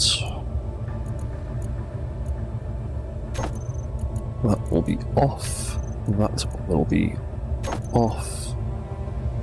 We'll turn the left side drills off as a failsafe, so that nothing else might go wrong with it. And then, what was the last thing? Oh yeah, camera spotlights. Drill camera, there it is. Off. Spotlight, off and off. So if we trigger that and trigger that, everything is off. Everything is off. Cool. Right, so we made some deploy buttons, didn't we?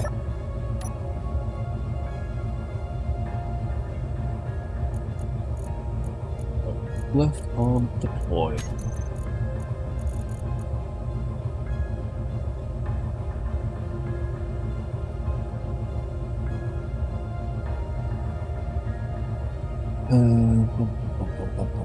What we want to do is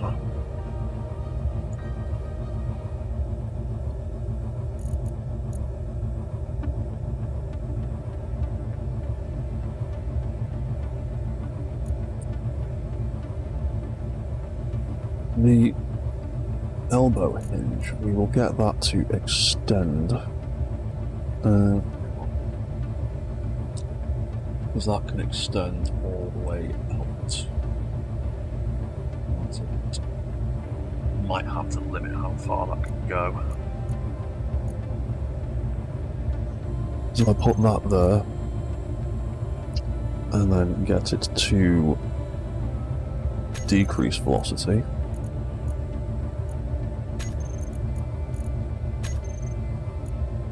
That will make it extend out like that, and then it will go really, really far. And go too far, so might adjust how far that rotor can, that hinge can go. Drill, arm, hinge, left, elbow. Minus 90 might be too much.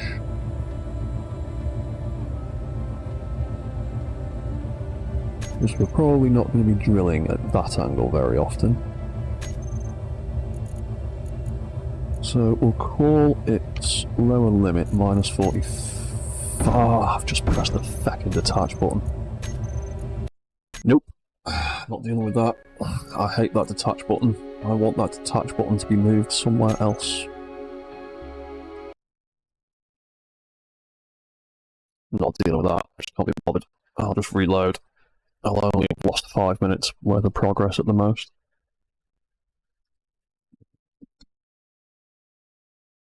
Ugh, I hate that detach button so much. I really, really want them to move to the bottom of the screen. Likewise, in the toolbar command menu, it's far too close to anything that you would actually want to use on a regular basis. Oh well. Stupid mistakes are made. There we go, everything's fine. Oh, it looked like it auto-saved about 30 seconds before I smacked that up, so it's... hello Space Falcon, and yes, I hate that button, don't you? Ugh, right. What are we doing before we broke all of our hard work? Drill, arm, elbow, left. You are the worst button in the world. You should be relegated to all the way down here. Those two controls should just be put all the way away from everything else. Right, reverse. Minus 45. Very carefully, reverse again.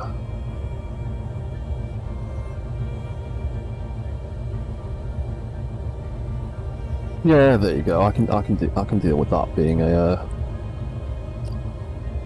like a default drilling position, sort of like starting point. Doesn't need to be anything amazing.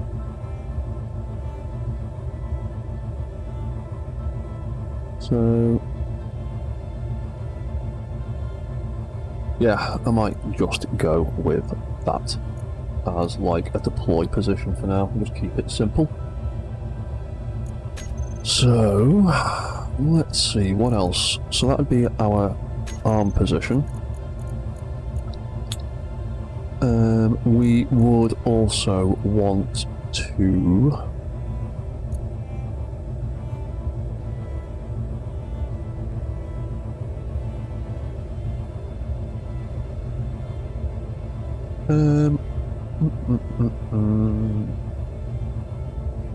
yeah, I might just leave it like that, to be honest. Yeah, have it like that. And then we can turn that gap just in case. We'll turn the... oh yeah, we are doing the left hand side. So we can turn that back on, turn that back on, so we can control stuff again. We don't need to turn the drills on, because that'll just start making stuff do stuff.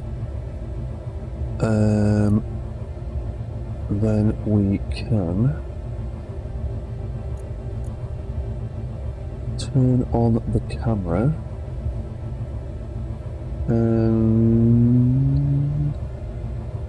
Spotlights. You know what, I might just put them here for now then. Turn the camera on, because we don't actually need that much for the deploy command compared to the retract. We turn that on and turn that on.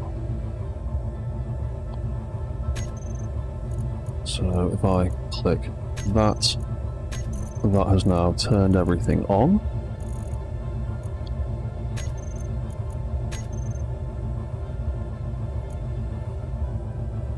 And I hit, there it is, retract.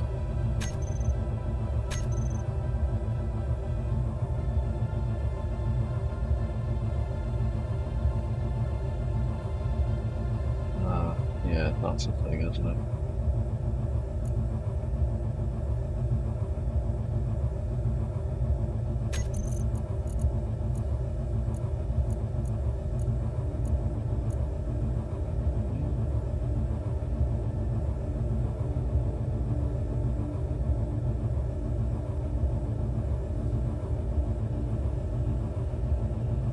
What's that you're saying, Brad? Turn it off and return to origin, else collision when reset to body. What do you mean by that? Right, so we can...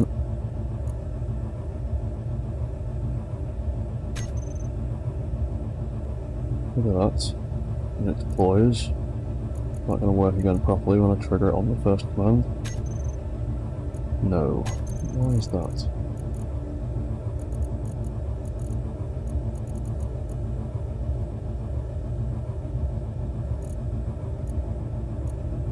Why is that? Oh, I think I know why. Because those are turning off second.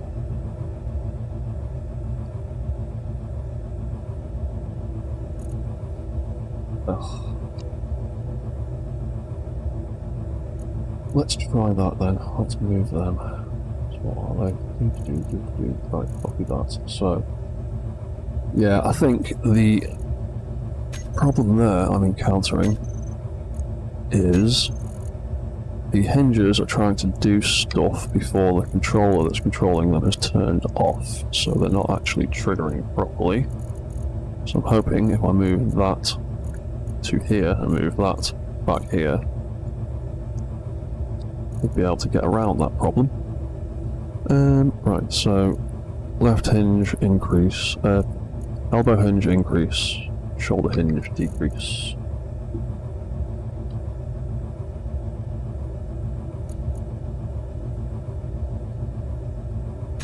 Reset, increase, reset, decrease.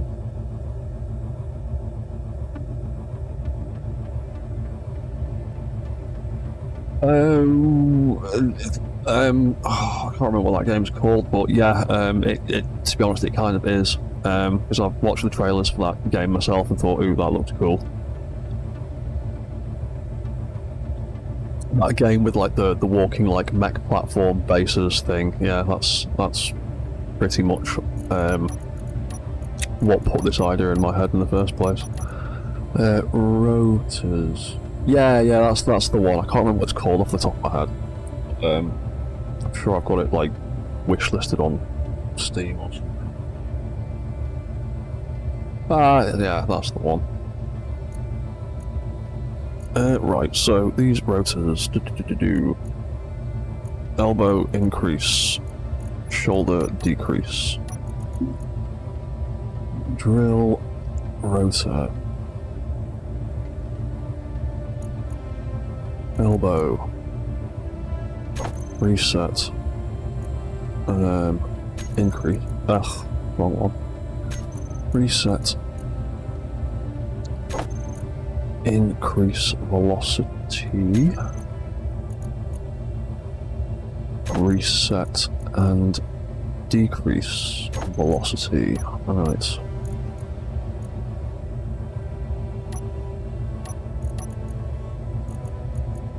In fact, instead of moving that, why don't I just have a second set of commands there and see if that makes a difference before I go deleting anything else.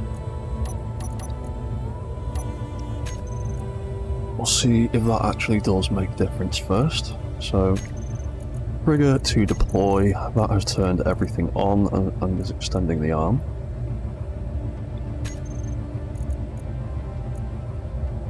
Retract, trigger now. Yeah, there you go. I think it was something to do with the priority of the turret controllers turning on and off. So you know what, I'm not gonna bother redoing that. I'm just going to leave that like that. And I will have to... I need to build the left-hand side first, right-hand side. So it was the elbow hinge decreasing. Drill right elbow. Where is it? There it is. Reset velocity, decrease velocity. That does that. What's the other thing? And then camera, turret controllers, spotlights. Oh yeah, and I need to sort out that. Hinges limits without accidentally detaching it again. Like a fool. Right, 45. We'll leave it at that, because that's reasonable. So, where was it? Deploy and retract. So the next one on that is cameras, controllers, spotlights. I'll leave a little gap. So it's camera, controllers, spotlights. On.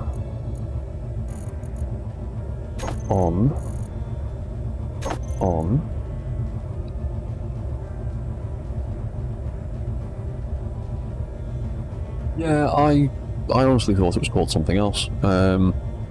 Maybe I was thinking of a different game in my head, I'm not sure. But it's quite a, yeah, it's quite an odd name. Going for the singular word thing. So that was that, and then spotlight R01 can turn back on. So if we trigger that again, that has turned all of that stuff back on. And then our retract function, we are just going to copy and paste that again. So elbow increase, shoulder decrease, drill hinge, reset increase, reset decrease. That makes sure there's no conflicts with the way things move. Then drill rotors. Hang on. Was it the same for this side? Oh, what am I doing? Just need to go back to a different page. There we go. Oh yes, it is. So it's decrease, increase. Drill rotor R0. Oh, yeah, it's S and E, idiot. So reset, decrease, reset, and increase. Cool, so now if I trigger that, that retracts and everything turns off the way it should do. Cool. Right. So we've got a deploy, we've got a retract, we've got a bunch of stuff that controls it all.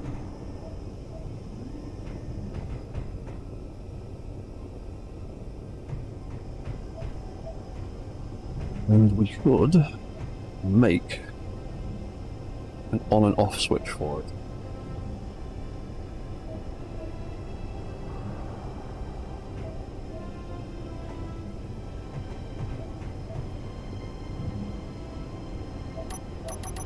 So to make an on and off switch for it, you guessed it, yet more event controllers.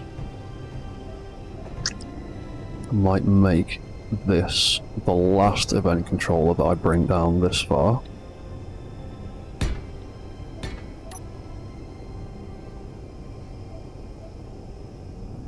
And then I can call this controller drill arm L01 on, off, and that will activate and deactivate the entire thing.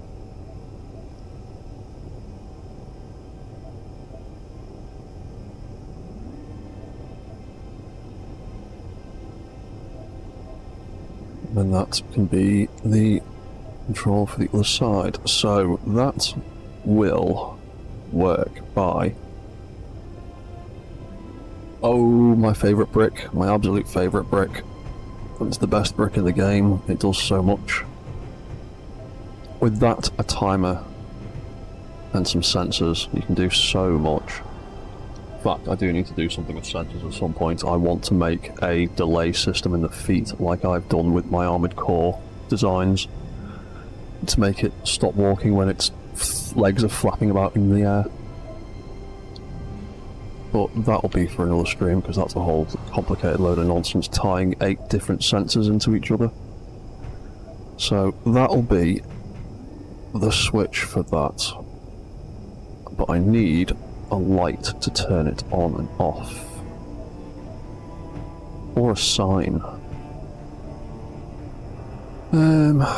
Bum bum bum bum bum bum bum bum. To be honest, I can put the sign, I can put the trigger for it absolutely anywhere, and I can change it whenever I need to.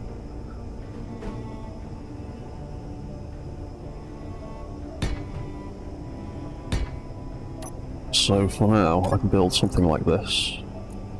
We can call it drill arm sign L01. We can make it text and images. For now, we can just do something simple like a danger sign. And some, I'll just do that for now. Just do something really simple. Because I'm going to call this stream quits in a little bit. I'm going 4 hours now. I've done quite a bit longer than I usually do. But I want to get this switch system set up before we knock off for the night. So drill arm sign R01, text, images, danger sign, just so we've got something to look at. That can go off. And bum bum bum bum bum.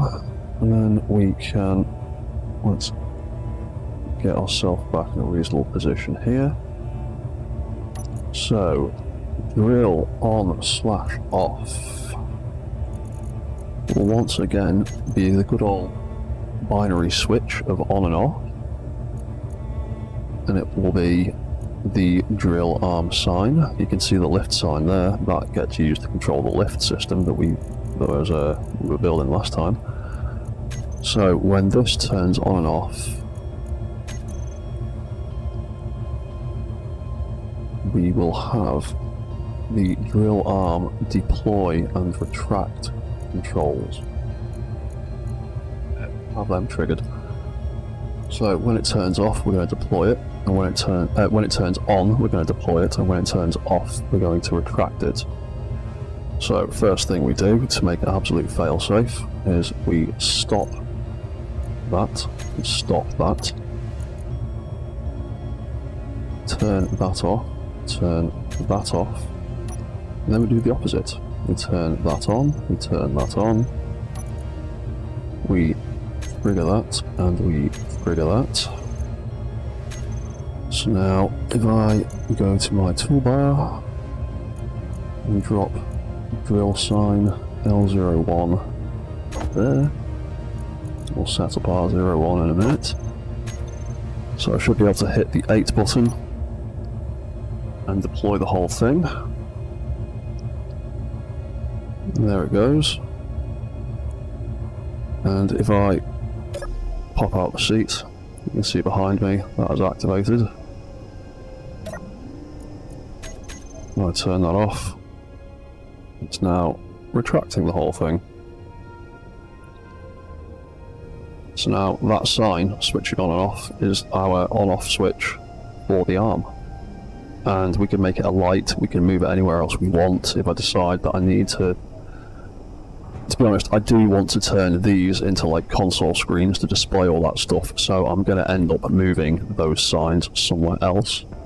When we do that, rebuilding that control is literally as simple as reassigning the new sign or light back to that event controller, and then that new thing will become the new on-off switch. So we can do the same thing with the right-hand side. Good old on-off sign, right. There we go. And then we'll do the same thing with these controls. So we've got retract, stop, deploy, stop. Retract off, deploy off, and then deploy on, retract on.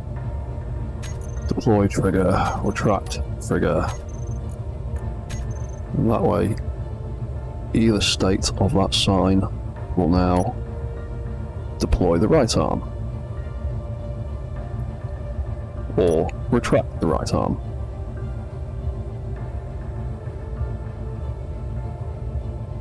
Cool. And then at some point, tidy all that up and figure out a proper way to control it.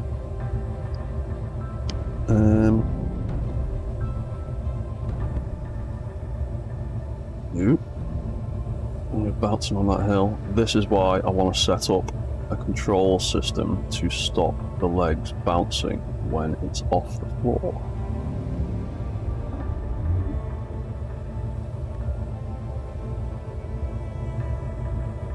Because it's quite heavy, there's quite a lot of force in those legs, and space engineers being space engineers will just make a large grid thing like this leap into the air.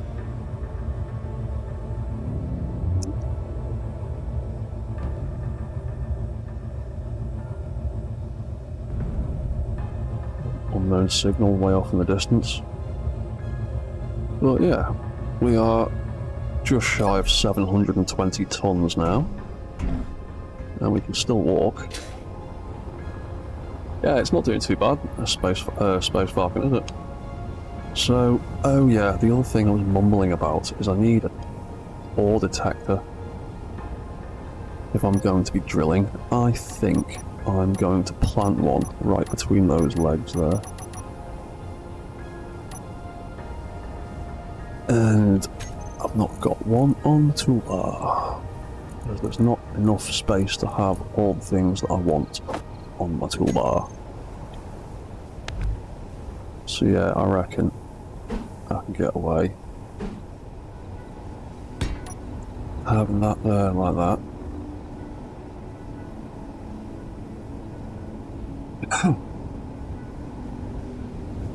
Even though they have absolute dog shit range.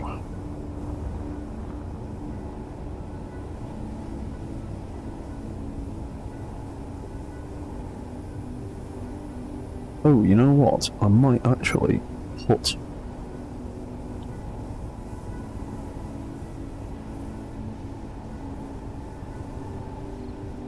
the ore detector down here if I can get away with it. On the drills as well.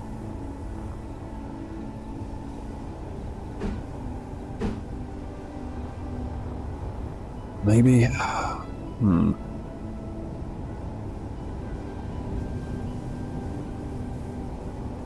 This is more complicated than making games. It's probably about as complicated as making games. You know what? I might remove one of those spotlights, but it doesn't really need to. But I would like it to have an ore detector at the end of each arm, because the range on ore detectors is a bit shite.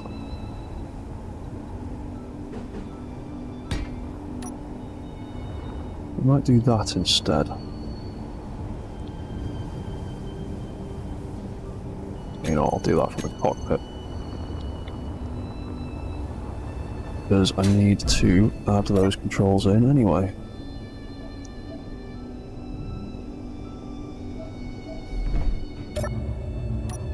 So, ore detector. Main, you get to stay on. Which one's which? Ore detector L01, ore detector R01. And deploy L01. It's going to have a spotlight missing. We'll swap that for the ore detector. L01, that can go on. Ore detector R01, that can go on. And then we've got the retract command. So I'll have the ones that are on the drills turn on and off. And the main one can stay on. For now, anyway. That can go off.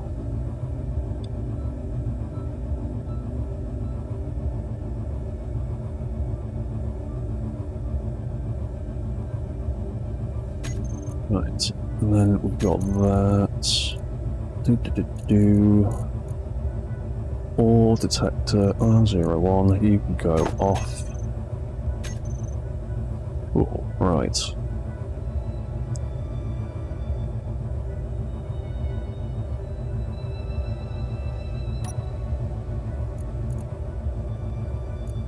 And I'm guessing there's just no ore nearby in the slightest.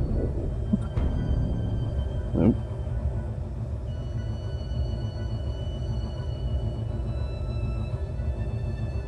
There we go. Not doing too bad at getting up the hill. Still think I need to make some adjustments to the foot design a little bit, but doing pretty good at climbing. I'm going up some fairly steep angles on some weird angles as well.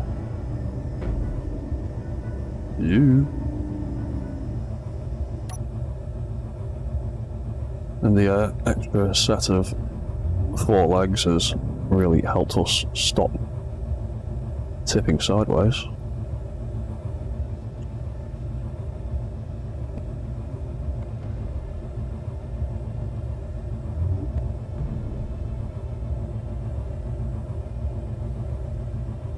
And we generate pretty much enough force to plough through any tree that we might encounter.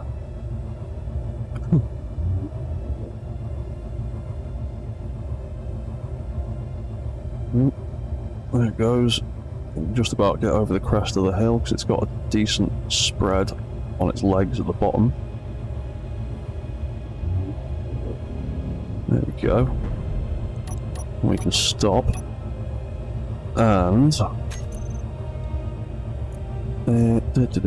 where is it? Forward thruster control. Increase. Decrease. And if I pop the override on full on that little thruster at the back, that then triggers the walk cycle and acts as a sort of beginning of an autopilot.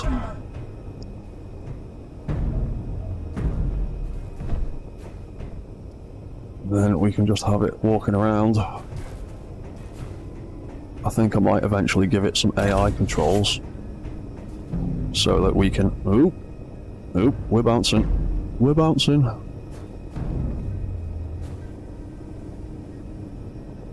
Yeah, that's an issue with the foot design and friction and gripping the voxels and the amount of force being applied by the legs as far as I can tell. But yeah, I am going to set it up with some AI functions so that it can have like autopilot controls.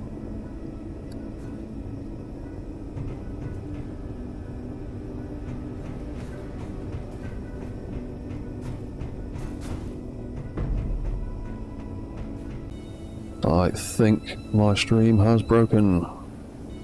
I think my stream has broken. Well, stream successfully reconnected.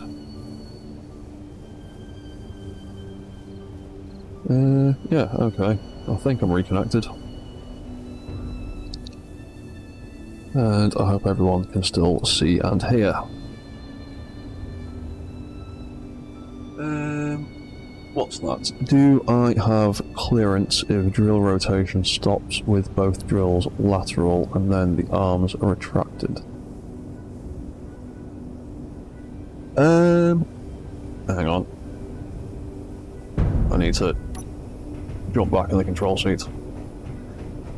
That's one of many things that I need to test, because I've set up the basic deploy and retract things for the arms, but I've not finalised, like, their actual functioning angles yet.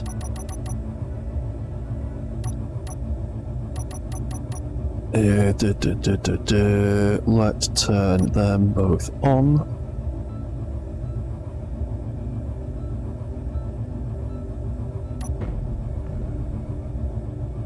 Oh, if they're both on, they're fighting at the end a little bit. That's irritating. But then again, that is one of the things that I need to sort out.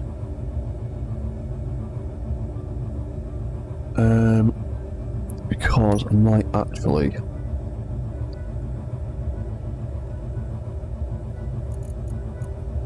just have these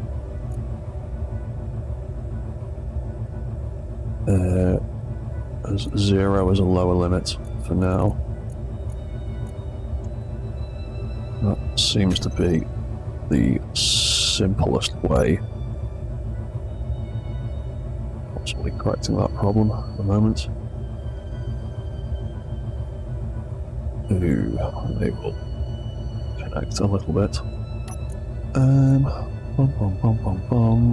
Drill rotor. What if we go to -5? No, that does not help.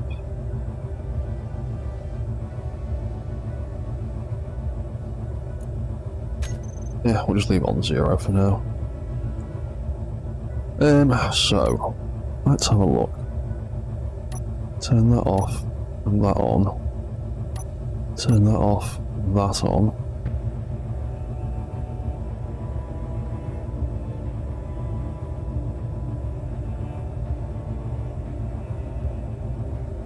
And that there.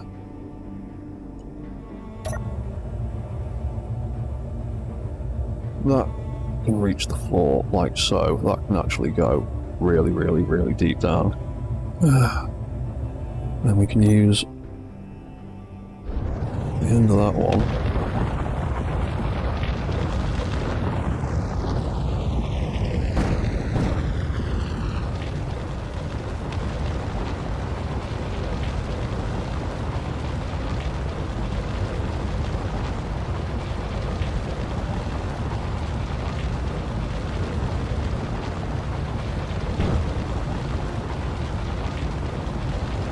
Let me drill into the ground a bit. Oop. What clanging going on up there? Is that to do with the angle I'm working at?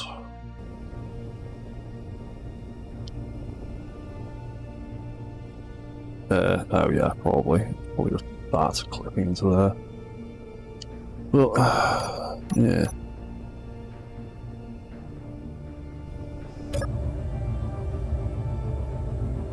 And let's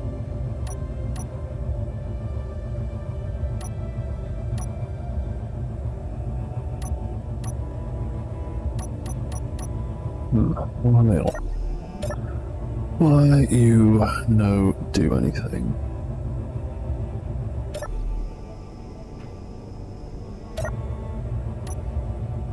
Oh, because I'm pressing the wrong smegging buttons, that's why. That and that. Oh, it's got just about enough clearance to fully retract from its fully extended position. That's not too bad. Do need to figure out a better deployment position when they're both extended though. But yeah, again, that's something I'll do next time. Because that's been 4 and a bit hours now, and my internet is getting progressively moodier. But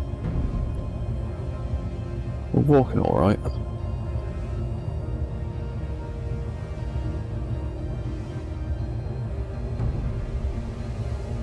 Part of me does think I might need to slow down the walk cycle slightly. But that's something for next time. Let's see if we can get down that valley. What's up there? Over there is something that looks really horrible. Down there is a valley that leads to a reasonable looking flat bit. Let's do a little test before I knock off for the night then.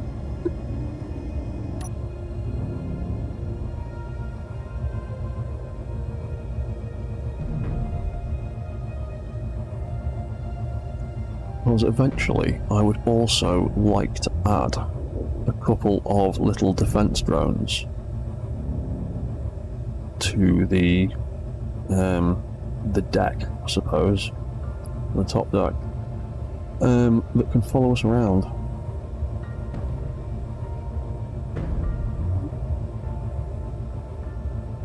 And also be used to scout things out for the main base. Oh, I see some ore down there from up here.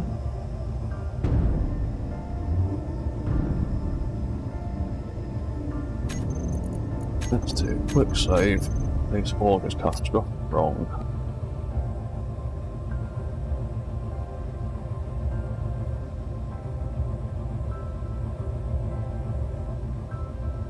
Let's see how well it does getting down this big hill.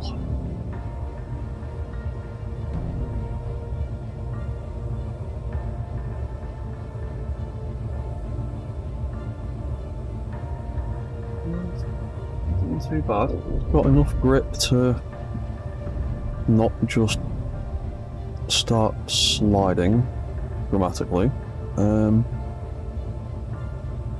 Yeah, that's pretty good. It's a little bit bouncy. Yeah, it's a little bit bouncy. But that seems to be an inherent problem with using suspension. They just make things bouncy. You can either have bouncy with lots of grip or bouncy with no grip. But maybe if I turn the strength down slightly more, I might take some of the bounce out of it.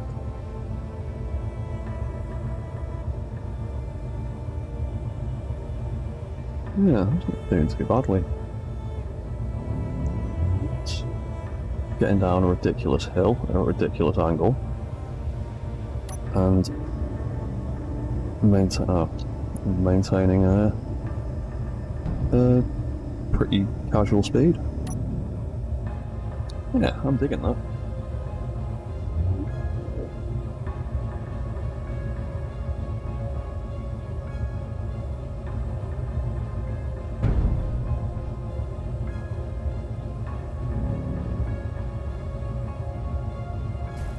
Do the hinges and the legs slightly stressing out, but yeah, that's what happens.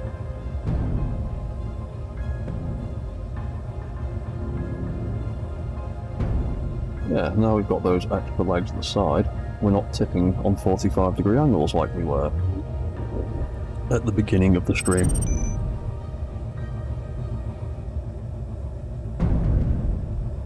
Yeah, clang, clang, clang. That's another reason I think I might need to slow it down. If it was moving slightly slower, it wouldn't be putting as much stress on the hinges and it wouldn't clang as much.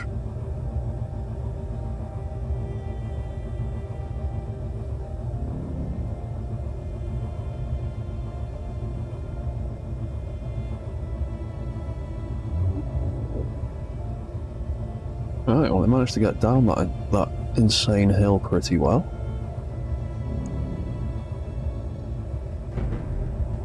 Barge straight through that tree.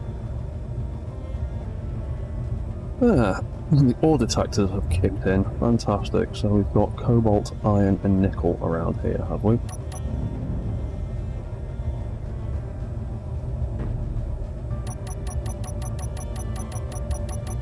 Right, well, in that case, next time, I might actually give the drill arms a proper field test and see what we can do about collecting some ore and see how well that thing works. But one of the things I did want to drop into this game, or this save file, was one of my aerial drones that I've been playing with.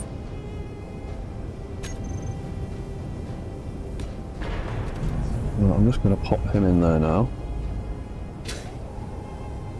because I want him to follow the base.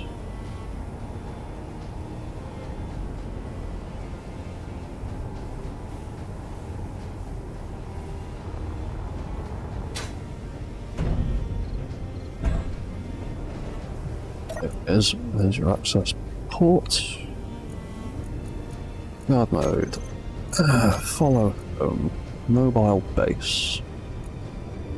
Range 50 to 100 meters. Wander when idle. Why not?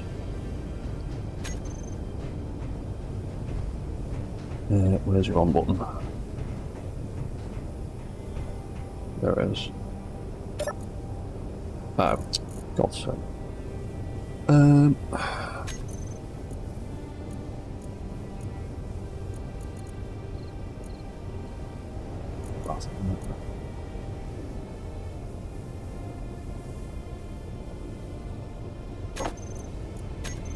So I think it is, but I think there's a conflict in there before I start. I need to turn that off first. Yeah. And hopefully... Oh, there you go, that's moving.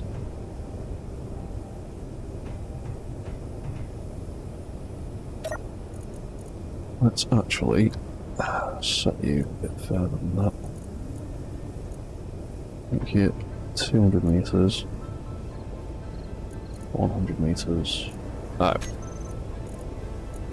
Why is the AI not on?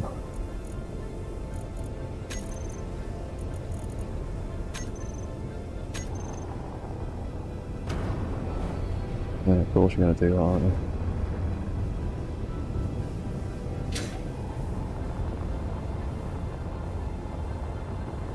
Why have you not turned on properly?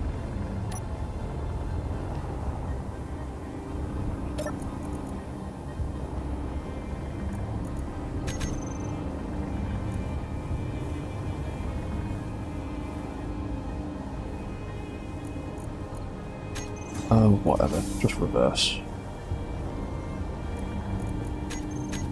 We'll deal with that crap later. And we will actually have it follow a wee bit closer. 100 meters is a bit too far. We'll have that on 50. We'll have that on 100.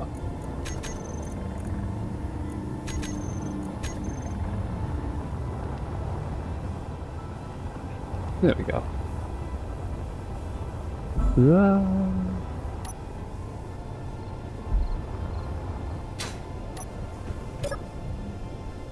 Right, groovy. So yeah, ultimately, I want to have a couple of little drones like that following and protecting the base. Because when we move around, the drone can follow behind us.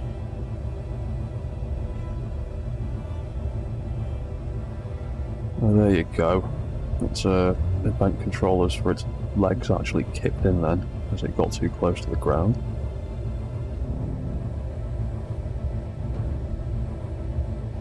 Oop, that's still a bit bouncy.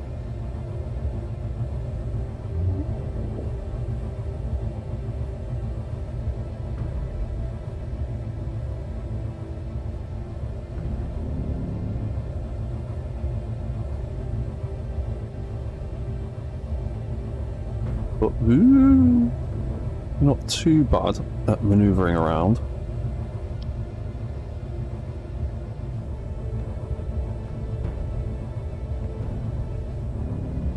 Now we've got some cobalt directly in front of us that we can try and drill next time.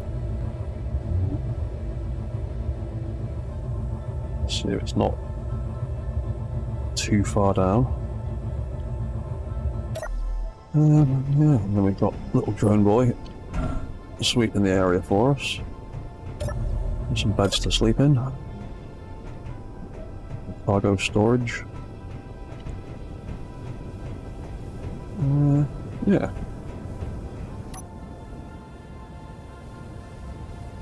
Groovy. So I'm going to call that quits for here, for now. And yeah. We shall do some more of this nonsense. Ooh, camera angles. At some point in the near future. Because I'm really enjoying this ridiculous build, and I want to try and make it as functional as I can. And I really want to try out those arms. I'd like to make a little place for the drones to dock somewhere. Because I want to have him, and I want to have my autocannon drone roaming about. Because they can be automatically reloaded. They've got a conveyor network in them. So, yeah, cool. I'm going to leave that there for now. Cheers for watching, guys. Cheers for chatting. And I'll see you all next time. Bye for now.